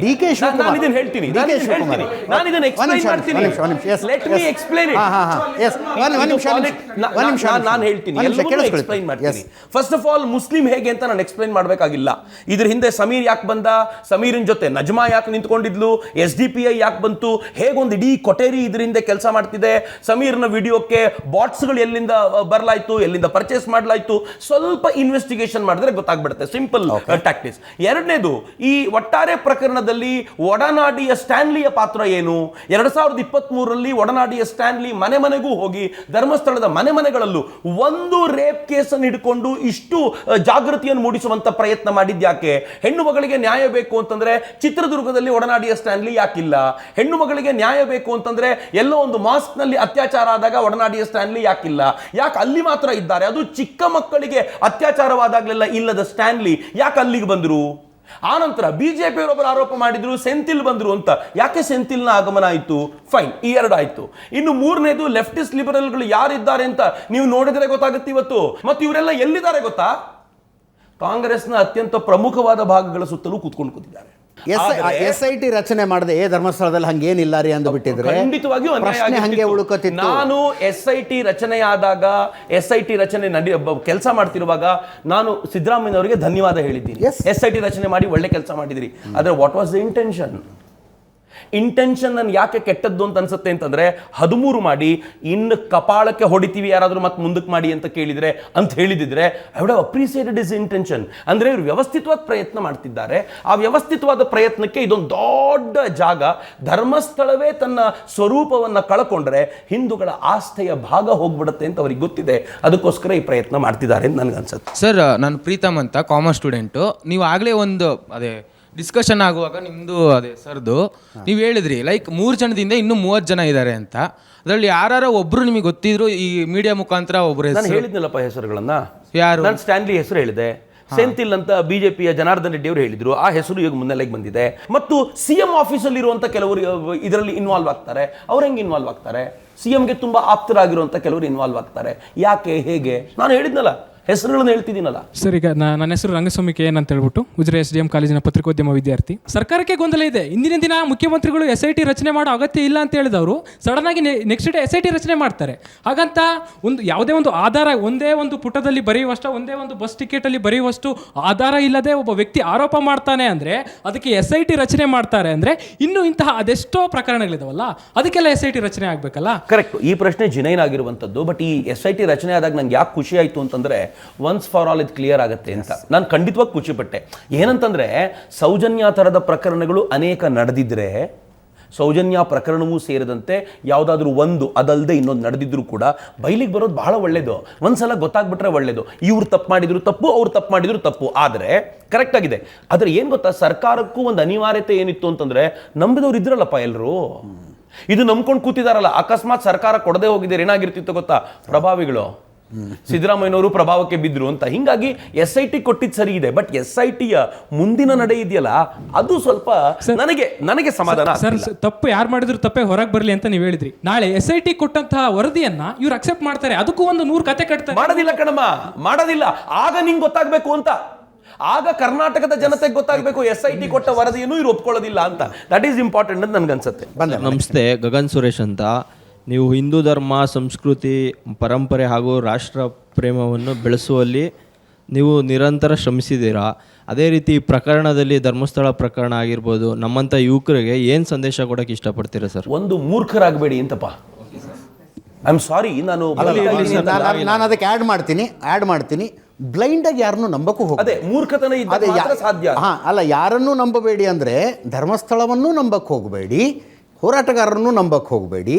ಸಾಕ್ಷ್ಯಗಳೇನಿದ್ದಾವೆ, ಮಾಹಿತಿಗಳೇನಿದ್ದಾವೆ, ಸ್ವಂತ ತಿಳ್ಕೊಂಡು ಮೇಲೊಂದು ಕನ್ಕ್ಲೂಷನ್ಗೆ ಬರ್ತಿರಲ್ಲ, ಆ ಕನ್ಕ್ಲೂಷನ್ಗೆ ಒಂದು ತೂಕ ಇರುತ್ತೆ. ಅಬ್ಸಲ್ಯೂಟ್ಲಿ ಹೌದು. ಮತ್ತು ಈಗ ನನಗೊಂದು ಪ್ರಶ್ನೆ ಇದೆ. ಈಗ ಯಾರು AI ವಿಡಿಯೋ ಮಾಡಿದ್ನೋ ಅವನ ಹತ್ರ ಯಾರು ಪ್ರೂಫೇ ಕೇಳಲಿಲ್ಲ ಅಜಿತ್. ಆದರೆ ನೀವು ಹೇಳಿದರೆ ಹಿಂಗಾಗಿದೆ ಅಂತ ರಿಪೋರ್ಟ್ ಓದ್ಕೊಂಡು ಹೇಳಿದರೆ ಇದಕ್ಕೇನಿದೆ ಪ್ರೂಫು? ನನಗೆ ಭಾಳ ಆಶ್ಚರ್ಯ ಅನ್ಸುತ್ತೆ. ಸುಳ್ಳಿಗೆ ಯಾವ ಪ್ರೂಫ್ ಬೇಕಾಗಿಲ್ಲ, ಸತ್ಯಕ್ಕೆ 100 ಪ್ರೂಫುಗಳನ್ನು ಕೊಟ್ಕೊಂಡು ಕೇಳ್ಕೋಬೇಕು. ಅದಕ್ಕೆ ನನಗೆ ಅನ್ಸೋದು ಏನು ಗೊತ್ತಾ, ನಾನು ಕಳೆದ ವಾರ ಉದಾಹರಣೆ ಕೊಟ್ಟು ಹೇಳಿದೆ. 2 ರೀತಿಯ ವ್ಯಾಪಾರ ಇರುತ್ತೆ. ಒಬ್ಬರು ಜಾತ್ರೆಯಿಂದ ಜಾತ್ರೆಗೆ ವ್ಯಾಪಾರ ಮಾಡ್ತಾ ಹೋಗ್ತಿರ್ತಾರೆ. ಇವತ್ತು ಈ ಊರು ಜಾತ್ರೆ ಆಯಿತು, ಇಲ್ಲೊಂದು ಟೆಂಟ್ ಹಾಕಿ ವ್ಯಾಪಾರ ಮಾಡಿದರು, ಮತ್ತು ಮುಂದಿನ ಊರು ಜಾತ್ರೆಗೆ ಹೋಗಿ ಟೆಂಟ್ ಹಾಕಿ ವ್ಯಾಪಾರ ಮಾಡ್ತಾರೆ, ಅದ್ರ ಮುಂದಿನ ಊರಿಗೆ ಟೆಂಟ್ ಹಾಕಿ ವ್ಯಾಪಾರ, ಅದೊಂದು ಜಾತ್ರೆಯಿಂದ ಜಾತ್ರೆಗೆ. ಇನ್ನೊಂದು ಥರದ ವ್ಯಾಪಾರ ಇರುತ್ತೆ, ಊರಲ್ಲಿ ಕಿರಾಣಿ ಅಂಗಡಿ ಇಟ್ಕೊಂಡಿರೋರು. ಈ ಜಾತ್ರೆಯಿಂದ ಜಾತ್ರೆಗೆ ಹೋಗೋನಿಗೆ ಯಾವನಿಗೂ 10 ರೂಪಾಯಿ ಹೆಚ್ಚಿಗೆ ಹಾಕದ, 100 ರೂಪಾಯಿ ತೆಗೆದು 200 ರೂಪಾಯಿ ಮಾಡ್ದ, ಅದೆಲ್ಲವೂ ನಡ್ಕೊಂಡು ಹೋಗ್ಬಿಡುತ್ತೆ. ಕರೆಕ್ಟ್. ಬಟ್ ಊರಲ್ಲಿ ಕಿರಾಣಿ ಅಂಗಡಿ ಇಟ್ಕೊಂಡಿರ್ತಾನಲ್ಲ, ಅವ್ನು ಹಂಗೆ ಮಾಡೋಕ್ಕೆ ಬರಲ್ಲ. ನಾವೆಲ್ಲ ಊರಲ್ಲಿ ಕಿರಾಣಿ ಅಂಗಡಿ ಇಟ್ಕೊಂಡಿರೋರು. ಈ ಯೂಟ್ಯೂಬ್ ಚಾನಲ್ಗಳನ್ನು ನಡೆಸೋರು ನಾಳೆ ಡಿಲೀಟ್ ಮಾಡ್ಕೊಂಡು ಹೋಗ್ತಾನೆ ರೀ ಅವನು. ಹೇಳೋರು ಯಾರು, ಕೇಳೋರು ಯಾರು? ಅವರಿಗೆ ಸಾಕ್ಷಿ ಕೊಡಬೇಕಾಗಿಲ್ಲ, ಭಾವನಾತ್ಮಕವಾಗಿ ಮಾತಾಡೋದು ಬಂದರೆ ಸಾಕು ಅಷ್ಟೇ. ಸರ್, ನಂದೊಂದು ಸಿಂಪಲ್ ಕ್ವಶನ್. ಸೌಜನ್ಯ ಪರ ಹೋರಾಟಗಾರರಿಗೂ ಸಂತೋಷ್ ರಾವ್ ಪರ ಇರೋ ಹೋರಾಟಗಾರರಿಗೂ ಏನು ವ್ಯತ್ಯಾಸ? ಎರಡರಲ್ಲೂ ಡಿಫ್ರೆನ್ಸ್ ಇದೆ. ಸೌಜನ್ಯ ಪರ ಹೋರಾಟಗಾರರೇ ಬೇರೆ, ಸಂತೋಷ್ ರಾವ್ ಪರ ಹೋರಾಟಗಾರರೇ ಬೇರೆ. ಹೋರಾಟಗಾರರು ನಾನು ಮತ್ತು ನೀವು. ಎಸ್, ಅವ್ರು ಮಾಡ್ತಿರೋರೆಲ್ಲ ಸಂತೋಷ್ ರಾವ್ ಪರ ಹೋರಾಟಗಾರರು. ಸಂತೋಷ್ ರಾವ್ ಕುರಿತಂತೆ ಹೇಳಿರುವ ಸುಳ್ಳುಗಳಿವೆಯಲ್ಲ, ಒಂದೆರಡು ಸುಳ್ಳಲ್ಲ. ಆ ವ್ಯಕ್ತಿಗೆ ಫೆಮೋಸಿಸ್ ಇತ್ತು, ಮಾತನಾಡೋದಿಲ್ಲ ಯಾರು ಅದನ್ನು. ನಾನು ಸುಮ್ಮನೆ ನಿಮ್ಮನ್ನೊಂದು ಪ್ರಶ್ನೆ ಕೇಳ್ತೀನಿ. You have raised a good question. Santosh Rao ಒಬ್ಬನೇ ಆ ಹೆಣ್ಣು ಮಗಳನ್ನು ಹೊತ್ಕೊಂಡು ಹೋಗಿ ಆ ನದಿಯನ್ನು ಆ ಭಾಗದಲ್ಲಿ ದಾಟಿಸಿ ಅಲ್ಲಿ ರೇಪ್ ಮಾಡಿ ಹೇಗೆ ಅವನು ಹೂಳ್ಲಿಕ್ಕೆ ಅವಳನ್ನ ಅಲ್ಲಿ ರೇಪ್ ಮಾಡ್ಲಿಕ್ಕೆ ಸಾಧ್ಯ ಆಯಿತು? ಒಬ್ಬನೇ ಹೊತ್ಕೊಂಡು ಹೋಗ್ಲಿಕ್ಕೆ ಸಾಧ್ಯನಾ? ಸಂತೋಷ್ ರಾವ್ ಒಬ್ಬನೇ ಹೊತ್ಕೊಂಡು ಹೋಗ್ಲಿಕ್ಕೆ ಆಗೋದಿಲ್ಲ. ಭೀಮ ಮಾತ್ರ ನೂರಾರು ಶವಗಳನ್ನು ಒಬ್ಬನೇ ಹೊತ್ಕೊಂಡು ಹೋಗಿ ಹಳ್ಳ ತೆಗೆದು ಹೂಳಬಲ್ಲ. ಹೆಂಗಪ್ಪ ಇದು? ಭೀಮನ ಜೊತೆ ಯಾರೂ ಇರಲಿಲ್ಲ, ಅವನು ಮಾತ್ರ ಏಕಾಂಗಿ. ಸಂತೋಷ್ ರಾವ್ ಮಾತ್ರ ಒಬ್ಬನೇ ಹೊತ್ಕೊಂಡು ಹೋಗ್ಲಿಕ್ಕೆ ಆಗೋದಿಲ್ಲ. ಅಂದರೆ ಇವರು ಹೇಗೆ ನರೇಟಿವ್ ಸೃಷ್ಟಿ ಮಾಡಿಬಿಡ್ತಾರೆ ಅಂತಂದರೆ, ನಾನು ಮೂರ್ಖತನ ಅಂತ ಮಾತಾಡಿದೆ, ಡೈವರ್ಟ್ ಆಯ್ತದು. ನಾವು ಎಷ್ಟು ಮೂರ್ಖರು ಅಂತಂದರೆ ಈ ನರೇಟಿವ್ಗಳನ್ನು ಒಪ್ಕೊಳ್ತಾ ಹೋದ್ವಿ, ಸೈಲೆಂಟಾಗಿ ಇದನ್ನು ಅಕ್ಸೆಪ್ಟ್ ಮಾಡ್ತಾ ಹೋಗ್ಬಿಟ್ವಿ. ಇರ್ಬೋದೇನೋ. ಒಂದೇ ಒಂದು ರೀಸನ್ ಏನು ಗೊತ್ತಾ? ದೊಡ್ಡವರು ಇನ್ಫ್ಲೂಯೆನ್ಸ್ ಮಾಡ್ತಾರೆ. ಈ ಒಂದು ತಲೆಗೊಂದು ಹುಳ ಹೊಕ್ಕಿಸ್ಬಿಟ್ರು, ಅದಾದ್ಮೇಲೆ ಎಲ್ಲವನ್ನೂ ನಂಬ್ತಾ ಹೋಗ್ಬಿಟ್ವಿ. ನಿಧಾನವಾಗಿ ಗೊತ್ತಾಗ್ತಾ ಹೋಗ್ತು. ಜೊತೆಗೆ ಈ ಭೀಮಾ ಏನು ಬಂದಿದ್ದಾನಲ್ಲ, 1995 2014 ಡಿಸೆಂಬರ್ ತನಕ ಶವಗಳನ್ನು ಹೂತಿದ್ದೀನಿ ಅಂತ ಹೇಳಿರೋದು. ಅಂದರೆ 20 ವರ್ಷ ಆಯ್ತು ರೀ ಹೆಚ್ಚು ಕಡಿಮೆ. 1995 2014 ಡಿಸೆಂಬರ್ ತನಕ. ಸೌಜನ್ಯ ಕೊಲೆ ಆಗಿದ್ದೆ ಯಾವಾಗ? 2012 ಅಕ್ಟೋಬರಲ್ಲಿ. ನೂರಾರು ಶವಗಳನ್ನು ಈತನಿಂದ ಹೂಳಿಸಿರುವವರು ಅತ್ಯಾಚಾರ ಕೊಲೆ ಮಾಡಿದರೆ ಸೌಜನ್ಯ ಬಾಡಿನ ಉಳಿಸ್ತಿರ್ಲಿಲ್ವಾ? ಮುಂದುವರೆದು ಅಲ್ಲ, ಒಂದು ನಿಮಿಷ. ಸೌಜನ್ಯ ಬಾಡಿನ ಉಳಿಸ್ತಿರ್ಲ್ವ ಭೀಮನ ಹತ್ರ? ಇದನ್ನ ತಗೊಂಡೋಗಿ ಹೂಳಪ್ಪ ಇದನ್ನೊಂದು ಅಂತ. ಅತ್ಯಾಚಾರಕ್ಕೊಳಗಾಗಿ ಕೊಲೆ ಆದ ನೂರಾರು ಶವಗಳನ್ನು ಹೂತಿದ್ದಾನೆ ಅವನು. ಸೌಜನ್ಯ ಅಂದು ಹೂಳ್ತಿದ್ದ. ಅದೆಲ್ಲ ಬಿಟ್ಟು ಹೋಗಿ ಸೌಜನ್ಯ ಮನೆ ಹತ್ರ ತಗೊಂಡೋಗಿ ಬಾಡಿ ಎಸೆದು ಬರ್ತಾರೆ ಅವರು. ಆಮೇಲೆ ಇನ್ನೊಂದು ಕ್ಲಿಯರ್ ಮಾಡ್ಬಿಡ್ತೀನಿ. ಹೇಳ್ತಾರೆ 400 ಕೊಲೆಗಳಾಗಿ ಹೋಗಿದ್ದಾವೆ, 400 ಜನ ಸತ್ತೋಗಿದ್ದಾರೆ, ಅಲ್ಲಿ 400 ಜನ ಸತ್ತೋಗಿದ್ದಾರೆ. ಬೇರೆ ದೇವಸ್ಥಾನಗಳನ್ನು ಬಿಡಿ, ನೀವು ಅದನ್ನು ಬಿಡಿ. ನೀವು ಸುಮ್ಮನೆ ನಂಜನಗೂಡಿಗೆ ಹೋಗಿ. ನಂಜನಗೂಡಿನಲ್ಲಿ ಪೊಲೀಸ್ ಸ್ಟೇಷನ್ಗೆ ಹೋಗ್ಬಿಟ್ಟು ಅನ್ಐಡೆಂಟಿಫೈಡ್ ಡೆತ್ಸ್ ನಂಜನಗೂಡಲ್ಲಿ ಎಷ್ಟಾಗಿದೆ ಅಂತ ಕೇಳಿ. ನಾನು ಈ ಕೇಸಿನ ಬಗ್ಗೆ ವಿವರಣೆ ತೆಗೆದುಕೊಳ್ಳುವಾಗ ಸುಮ್ಮನೆ ಎನ್ಕ್ವೈರಿ ಮಾಡಿದೆ. ಸರ್, ಕಳೆದ 3 ತಿಂಗಳಲ್ಲಿ 15 ಜನ ಸತ್ತೋಗಿದ್ದಾರೆ ಸರ್ ಇಲ್ಲಿ ನೀರಲ್ಲಿ ಬಿದ್ದು ಅಂತ. ಯಾಕೆ ಅಂದರೆ ಅಲ್ಲಿ ತೀರ್ಕೊಂಡ್ರೆ ಪುಣ್ಯ ಸಿಗುತ್ತೆ, ಮನೇಲೇನೋ ಜಗಳ ಆಡ್ಕೊಂಡು ಬಿಡ್ತಾರೆ, ಏನೋ ಒಂದು ಕಡೆ ವಿರಸ ಆಗ್ಬಿಡುತ್ತೆ ಯಾರ ಜೊತೆನೋ, ಬಂದು ಅಲ್ಲಿ ಸತ್ತೋಗ್ಬಿಡ್ತೀನಿ, ಇಲ್ಲಿ ಸತ್ತರೆ ಒಳ್ಳೇದು ಅಂತ ಸಾಯೋ. ನೀವು ನಂಜನಗೂಡ್ನಲ್ಲೇ 3 ತಿಂಗಳಿಗೆ 15 ಅಂತ ಆದರೆ ನೀವು ಧರ್ಮಸ್ಥಳದಲ್ಲಿ ಏನಾಗಿರ್ಬೋದು? ನೀವು ಆ ಅನ್ಐಡೆಂಟಿಫೈಡ್ ಡೆತ್ಸ್ ಅನ್ನೆಲ್ಲ ತೆಗೆದು ಇವ್ರ ತಲೆ ಕಟ್ಟದಿದೆಯಲ್ಲ. ಮುಂದುವರ್ದಣ, ಈ ಕರೋನಾ ಅಲೆ ತರ ಬರ್ತಾ ಇದಾರಲ್ಲ ಇವರು, ಒಂದಾದ್ಮೇಲೆ ಇನ್ನೊಂದು, ಬುರುಡೆ ಮತ್ತೊಂದು. ಇದಕ್ಕೆ ಪರ್ಮನೆಂಟ್ ವ್ಯಾಕ್ಸಿನ್ ಇಲ್ವಾ? ವ್ಯಾಕ್ಸಿನ್ ಏನು? ಅದನ್ನೇ ಹೇಳಿದ್ ನಾನು. ಈಗ ಪರ್ಮನೆಂಟ್ ವ್ಯಾಕ್ಸಿನ್ ತರಬೇಕು. ಇಲ್ಲದೆ ಹೋದ್ರೆ 3 ತಿಂಗಳ ನಂತರ ಮತ್ತೆ ಬರ್ತಾರೆ. 3 ತಿಂಗಳ ನಂತರ ನನಗೆ ನಿಮಗೆ ಬೇರೆ ಕೆಲಸ ಇರುತ್ತೀರಿ, ಇವ್ರಿಗೆ ಇದೇ ಕೆಲಸ. ಇವ್ರು ಹೊಸ ಕಥೆನ ಕಟ್ಕೊಂಡು ಬರ್ತಾರೆ, ನಾವು ಅದಕ್ಕೆ ಉತ್ತರ ಹುಡ್ಕೊಂಡು ತಿರುಗಾಡಬೇಕಾಗಿದೆಯಲ್ಲ. ಸೊ ಈಗ ಇದು ಪರ್ಫೆಕ್ಟ್ ಎಂಡಿಗೆ ತಗೊಂಡು ಹೋಗೋವರೆಗೂ ನಾವು ಯಾರು ವಿಶ್ರಮಿಸುವಂತಿಲ್ಲ ಅಂತ ನಾನು ಹೇಳಲಿಕ್ಕೆ ಇಚ್ಛಪಡೋದು. ಈಗ ಷಡ್ಯಂತ್ರ ಮಾಡೋರು ಮಹೇಶ್ ಶೆಟ್ಟಿ ತಿಮ್ಮರೋಡಿ ಮತ್ತು ಗಿರೀಶ್ ಮಟ್ಟಣ್ಣ ಅವರು ಇಂಥವ್ರನ್ನೆಲ್ಲ ಬೆಂಬಲಿಸೋ ಯೂಟ್ಯೂಬ್ ಚಾನಲ್ಗಳಿದೆಯಲ್ಲ, ಕುಡ್ಲಾರಾಮ್ ಪೇಜ್, ಕಬ್ಜಾ ಮತ್ತು media news alert, Chandan Gowda ಅವರ ಆ ನ್ಯೂಸ್ನಲ್ಲಿ ಮೂಲಕ ಎಲ್ಲರನ್ನು ಫೇಮಸ್ ಮಾಡೀನಿ. ಓಕೆ, ಹೇಳಿ ಹೇಳಿ ಹೇಳಿ. ಹಾಂ, ಆಯ್ತು ಸರ್. ಅಂತ ಸುಳ್ಳು ವಿಷಯಗಳನ್ನು ಬಿತ್ತರಿಸೋರ ವಿರುದ್ಧ ಯಾವುದೇ ಕಾನೂನು ಕ್ರಮ ತಗೊಳ್ಳುವಂತ ಒಂದು ಹೊಸ ಕಾನೂನು ಮಾಡಲಿಕ್ಕೆ ಮತ್ತೆ ಅಂಥವ್ರನ್ನ ನಾವು ಯಾವ ಥರ ನೋಡಬೇಕಂತ, ನಾಗರಿಕ ಸಮಾಜ ಅವರನ್ನು ಯಾವ ಥರ ನೋಡಬೇಕು ಅಂತ ಆಗಬೇಕಾಗಿರುವಂಥದ್ದು. ಇನ್ನೊಂದು ಯಾವುದೋ ಯೂಟ್ಯೂಬ್ ಚಾನಲ್ ನೋಡ್ತಿದ್ದೀರಿ, ಡಿ ಅಂತ ಬರ್ಕೊಂಡಿರೋ ನಂಬರ್ಗಳಲ್ಲಿ ಹುಡುಗಿರು ಹತ್ತಿದ್ರೆ ಕರ್ಕೊಂಡೋಗಿ ರೇಪ್ ಆ್ಯಂಡ್ ಮರ್ಡರ್ ಮಾಡ್ತಾರೆ ಅಂತ. ಸರ್, ನಿಮ್ಮ ಅಭಿಪ್ರಾಯ ಏನಂತ ಹೇಳ್ಬೇಕು? ರೇಪ್ ಆ್ಯಂಡ್ ಮರ್ಡರ್ ಮಾಡ್ತಾರೆ ಅಂತ ಅಂದರೆ ಏನು ಬೇಕಾದ್ರೂ ಹೇಳ್ಬಿಡ್ಬೋದು ಅಂತ. ಪೊಲೀಸರು ಫೋಟೋ ತೆಗಿತಾರಂತೆ ಊರಿಗೆ ಬಂದ ಹೆಣ್ಮಕ್ಕಳದ್ದು. ಆ ಫೋಟೋನ ವೀರೇಂದ್ರ ಹೆಗ್ಗಡೆ ಅವರಿಗೆ ಕಳಿಸ್ತಾರಂತೆ. ಅವರು ಸೆಲೆಕ್ಟ್ ಮಾಡಿ ಇಂಥ ಹುಡುಗಿ ಆಗ್ಬೋದು ಅಂತ ಹೇಳಿದ್ರೆ ಅವ್ರನ್ನ ಕರ್ಕೊಂಡು ಬರ್ಲಾಗತ್ತಂತೆ. ಅವ್ರು ರೇಪ್ ಮಾಡಿ ಸತ್ತೋಗಿರುವಂಥ ಹುಡುಗಿ ನಿನ್ನ ಕೈಲಿ ಕೊಟ್ಟು ಹೂಳ್ಲಿಕ್ಕೆ ಹೇಳ್ತಾರಂತೆ. ಹಿಂಗಾಗಿ ನೂರಾರು ಸಾವಿರಾರು ನಡೆದಿರ್ಬೋದು ಅಂತ. ಅಲ್ಲಿ ಸಾಮೂಹಿಕ ವಿವಾಹ ಆಗುತ್ತೆ. ಸಾಮೂಹಿಕ ವಿವಾಹದಲ್ಲಿರುವ ಹೆಣ್ಮಕ್ಳನ್ನ ಫಸ್ಟ್ ನಮ್ಮ ಜೊತೆ ಫಸ್ಟ್ ನೈಟ್ ಮಾಡ್ಕೋಬೇಕು ಅಂತ ಕಲ್ಕೊಳ್ಳಿ. ಏನು ಬೇಕಾದ್ರೂ ಮಾತಾಡುವ ಅಂದ್ರೆ ಬರೀ ಅಲ್ಲ. ಒಂದು ನಿಮಿಷ, ಇವ್ರೇನು ಅಡ್ಡಾಡ ತಲೆ ಆಡಿಸಿದ್ರೆ ಏನದು ಹಂಗೆ ಹೇಳಿಲ್ವಾ? ಮೈಕ್ ಕೊಡಿ ಅವ್ರಿಗೆ. ಹೇಳಿಲ್ವಾ ಹಂಗೆ? ಹೇಳಿಲ್ವಾ ಹಂಗೆ? ಏನಂತ? ನೀವು ಅಡ್ಡಾಡ ತಲೆ ಆಡಿಸಿ ಸಾಮೂಹಿಕ ವಿವಾಹದಲ್ಲಿ ಮದುವೆ ಆಗುವ ಹೆಣ್ಣು ಮಕ್ಕಳು ಫಸ್ಟ್ ನೈಟ್ ಇವ್ರ ಜೊತೆ ಮಾಡ್ಕೋಬೇಕು ಅಂತ ಹೇಳ್ತಾರೆ. ಮಾಹಿತಿ ಇಲ್ಲ ಸರ್. ಹೇಳಿಲ್ವೇನ್ರಿ? ಇಲ್ಲ, ನನಗೆ ಮಾಹಿತಿ ಇಲ್ಲ. ಗೊತ್ತಿಲ್ಲ ಅಂತ ಹೇಳಬಹುದು. ಗೊತ್ತಿದ್ದಿರೋದನ್ನೆಲ್ಲ. ನನ್ನ ಹೆಸರು ವಿಷ್ಣುಮಾಯ ಅಂತ. ನನ್ನ ಪ್ರಶ್ನೆ ಏನಂದರೆ, ಇವಾಗ ನೀವು ಹೇಳಿದ್ರಿ ದಟ್ ಟೆಂಪಲ್ಸ್, ಧರ್ಮಸ್ಥಳ ಒಂದು ಹಿಂದೂ ಟೆಂಪಲ್, ಅದಕ್ಕೆ ಯೂಟ್ಯೂಬರ್ಸ್ ಎಲ್ಲ ಇದನ್ನು ಲೈಕ್ ಡಿಸ್ಟ್ರಾಯ್ ಮಾಡೋದಕ್ಕೆ ಕಾನ್ಸ್ಪಿರಸಿ ಮಾಡ್ತಾ ಇದ್ದಾರೆ ಅಂತ ನೀವು ಹೇಳಿ. ಯೂಟ್ಯೂಬರ್ಸ್ ಎಲ್ಲ ಅಲ್ಲಮ್ಮ. ಯೂಟ್ಯೂಬರ್ಸ್ ಹೆಂಗಿದ್ದಾರೆ ಗೊತ್ತಾ? ಯಾವುದು ಟ್ರೆಂಡ್ ಆಗುತ್ತೋ ಅದ್ರ ಜೊತೆಗೆ ಹೋಗ್ತಾರೆ. ನಾನೇ ಹೇಳ್ತೀನಲ್ಲ, ನನಗೆ ಯೂಟ್ಯೂಬ್ ಮಾಡುವಾಗ ನನಗೆ ಯೂಟ್ಯೂಬ್ ಒಂದು ರಿಪೋರ್ಟ್ ಕಳಿಸುತ್ತೆ, ನೀವು ಧರ್ಮಸ್ಥಳ ಸೌಜನ್ಯ ಪ್ರಕರಣದ ಮೇಲೆ ನೀವು ಒಂದು ನಾನು ಸ್ಕ್ರೀನ್ಶಾಟ್ ತೆಗೆದಿಟ್ಕೊಂಡಿದ್ದೀನಿ, ವಿಡಿಯೋ ಮಾಡಿ ಅದು ಟ್ರೆಂಡಿಂಗಲ್ಲಿದೆ ಅಂತ ಹೇಳುತ್ತೆ. ನಮಗೂ ಏನಾಗುತ್ತೆ ಅಂತಂದರೆ, ಅನೇಕರು ಯಾರು ಯೂಟ್ಯೂಬರು ಮತ್ತು ಇದ್ರ ಮೇಲೆ ಬದುಕು ಕಟ್ಕೊಂಡಿದ್ದಾರೋ ಅವ್ರಿಗೆ ಏನನ್ಸುತ್ತೆ, ಯಾವುದಕ್ಕೆ ಹೆಚ್ಚು ಲೈಕ್ ಬರುತ್ತೆ ಅದನ್ನು ನಾನು ಮಾಡಿದರೆ ಖುಷಿ ಆಗುತ್ತೆ.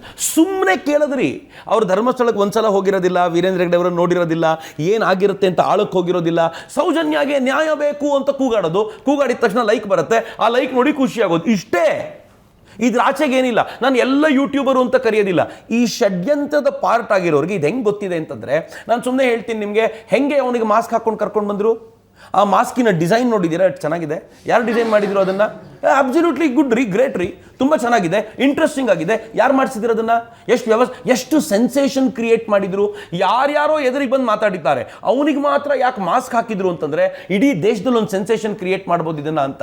ಮತ್ತು ಆ ಸೆನ್ಸೇಷನ್ ಸ್ಪ್ರೆಡ್ ಆದ ನಂತರ ಒಂದು ಬಾಡಿ ಸಿಕ್ಕಿದ್ರು ಸಾಕು ಅಂತ ಅಂದರೆ, ವ್ಯವಸ್ಥಿತವಾಗಿ ಯೂಟ್ಯೂಬರ್ಗಳಿಗೆ ಬೇಕಾಗಿರುವಂಥ ಫುಡ್ ಕೊಡೋದಿದೆಯಲ್ಲ, ಅದನ್ನು ಯಾರು ಮಾಡ್ತಿದ್ದಾರೆ? I am not blaming YouTubers or and others. ನಮ್ಮಲ್ಲಿ ಬಹುತೇಕರು ಹೆಂಗಿದ್ದಾರೆ ಅಂತಂದರೆ, ಇದು ಟ್ರೆಂಡ್ ಆಗ್ತಿದೆಯಾ ನಾನು ಸೇರ್ಕೊಂಡು ಬಿಡ್ತೀನಿ ಅಂತ, ಇದು ಟ್ರೆಂಡ್ ಆಗ್ತಿದೆ ಒಂದು ಇನ್ಸ್ಟಾ ಪೋಸ್ಟ್ ಹಾಕ್ಬಿಡ್ತೀನಿ. Sir, I feel personally that Soujanya case ಬಗ್ಗೆ ಅವ್ರಿಗೆ ಜಸ್ಟಿಸ್ ಕೊಡಿಸಬೇಕು ಅಂತಕ್ಕಿಂತ ಜಾಸ್ತಿ ಪೀಪಲ್ ಆರ್ ಧರ್ಮಸ್ಥಳನ ಹೊಡೆಸಾಗಬೇಕು, ಆ ಪ್ಲೇಸ್ನ ಬುಲ್ಡೋಸರಿಂದ ಡೆಮಾಲಿಷ್ ಮಾಡಬೇಕು, ಅದನ್ನು ಕ್ಲೋಸ್ ಮಾಡಬೇಕು ಅಂತ ಇದ್ದಾರೆ. ವೈ ನಾಟ್ ಯಾಕೆ ಒಂದು ರಿಲಿಜನ್ನ ಟಾರ್ಗೆಟ್ ಮಾಡಿಬಿಟ್ಟು why are they focusing on religion rather than focusing on Soujanya's case ಅಂತ ಒಂದು ಪ್ರಶ್ನೆ. ಆ್ಯಂಡ್ ದ ಸೆಕೆಂಡ್ ಇಸ್, ನೀವು ಮಾತಾಡಿದ್ರಿ ದಟ್ ಡಿ ಕೆ ಶಿವಕುಮಾರ್ ಅವ್ರು ಹೇಳಿದ್ರು ದಟ್ ಜೈಲಿಗೆ ಹೋಗಿ ಬಂದಿದ್ದೀನಿ, ಅವ್ರ ಹತ್ರ ದುಡ್ಡಿದೆ, ಪವರ್ ಇದೆ, ಯಾಕೆ ಅವ್ರು ಆದರೂ ಜೈಲಿಗೆ ಹೋಗಿ ಬರ್ತೀನಿ, ಅದನ್ನು ಯಾಕೆ ಒಂದು ಲೈಕ್ ಪುಣ್ಯ ಈ ಥರ ಯಾಕೆ ಹೇಳ್ತಾ ಇದ್ದೀರಾ ದಟ್ ದುಡ್ಡಿದ್ರೆ ನಾವು ಜೈಲಿಗೆ ಹೋಗಬಾರ್ದಾ? ಯಾಕೆ ಅದನ್ನು ಲೈಕ್ ಅವ್ರು ಹೇಳಿದ ಅರ್ಥ, ಅಷ್ಟೊಂದು ದುಡ್ಡು ಅಷ್ಟೊಂದು ಪ್ರಭಾವ ಇರುವಂಥ ಡಿ ಕೆ ಶಿವಕುಮಾರ್ ಅವರೇ ಜೈಲಿಗೆ ಹೋಗೋದು ತಪ್ಪಿಸ್ಕೊಳ್ಳೋದಕ್ಕಾಗಲಿಲ್ಲ, ಯಡಿಯೂರಪ್ಪನವ್ರು ಜೈಲಿಗೆ ಹೋಗೋದು ತಪ್ಪಿಸ್ಕೊಳ್ಳೋದಕ್ಕಾಗಲಿಲ್ಲ, ನಿಮ್ಮ ದುಡ್ಡು ಮತ್ತು ನಿಮ್ಮ ಪ್ರಭಾವ ಎಲ್ಲ ಸಲ ಬಳಕೆಗೆ ಆಗೋದಿಲ್ಲ.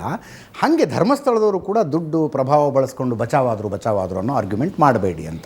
ದಟ್ ವಾಸ್ ಅವ್ರು ಕೊಟ್ಟಂಥದ್ದು ಹೋಲಿಕೆ. ಮತ್ತು ಮೊದಲನೇ ಪ್ರಶ್ನೆ ನೀವು ಕೇಳಿದ್ರಿ, ಅವ್ರಿಗೆ ಯಾಕೆ ರಿಲಿಜನ್ನೇ ಚಿಂತೆ, ಯಾಕೆ ಸೌಜನ್ಯ ನ್ಯಾಯದ ಚಿಂತೆ ಇಲ್ಲ ಅಂದರೆ, ಇಲ್ಲ, ಅವರಿಗೆ ಸೌಜನ್ಯ ನ್ಯಾಯ ಕೊಡಿಸ್ಬೇಕಾಗಿಲ್ಲ. ಅವ್ರಿಗೆ ಇರೋದೇ ಧರ್ಮಸ್ಥಳವನ್ನು ಧ್ವಂಸಗೊಳಿಸಬೇಕು ಅಂತ. ಮುಂದಿನ ದಿನಗಳಲ್ಲಿ ಧರ್ಮಸ್ಥಳ ಇರಬಾರ್ದು, ಈ ಕ್ಷೇತ್ರವೇ ಹಾಗೆ ಡೆವಲಪ್ ಆಗಬೇಕು ಅನ್ನೋಂಥ ಭಾವನೆಯನ್ನು ಕೂತಿದ್ದಾರೆ. ಅಣ್ಣಪ್ಪ ಕಾದಿದ್ದಾನೆ, 100 ತಪ್ಪುಗಳಾಗುವವರೆಗೆ ಕೃಷ್ಣ ಶಿಶುಪಾಲನ್ಗೂ ಹೊಡೆದಿರಲಿಲ್ಲ. Time has come. ಈ ಸಮಯ ಸರಿಯಾಗಿ ಪಾಠ ಕಲಿಸುತ್ತೆ ಅಂತ ನಾನು ಅನ್ಕೊಳ್ತೀನಿ. I think. ಧನ್ಯವಾದ ಚಕ್ರವರ್ತಿ ಅವರೇ, ಎಷ್ಟೊತ್ತು ನನ್ನ ಪ್ರಶ್ನೆಗಳಿಗೆ ಮತ್ತು ಆಹ್ವಾನಿತರೆಲ್ಲರ ಪ್ರಶ್ನೆಗಳಿಗೆ ಉತ್ತರ ಕೊಟ್ಟಿದ್ದಕ್ಕೆ ನಿಮಗೂ ಕೂಡ ಧನ್ಯವಾದ. ಇದರೊಂದಿಗೆ ಇವತ್ತಿನ ನ್ಯೂಸ್ ಅವರ್ ಸ್ಪೆಷಲ್ ಮುಗಿಸ್ತಾ ಇದ್ದೀನಿ. ಮುಂದಿನ ವಾರ ಮತ್ತೊಬ್ಬ ಅತಿಥಿಯೊಂದಿಗೆ ಮತ್ತೆ ಬರ್ತೀನಿ. ನೇರ ದಿಟ್ಟ ನಿರಂತರ ಸುದ್ದಿಗಾಗಿ ನೋಡ್ತಾ ಇರಿ ಏಷ್ಯಾನೆಟ್ ಸುವರ್ಣ ನ್ಯೂಸ್.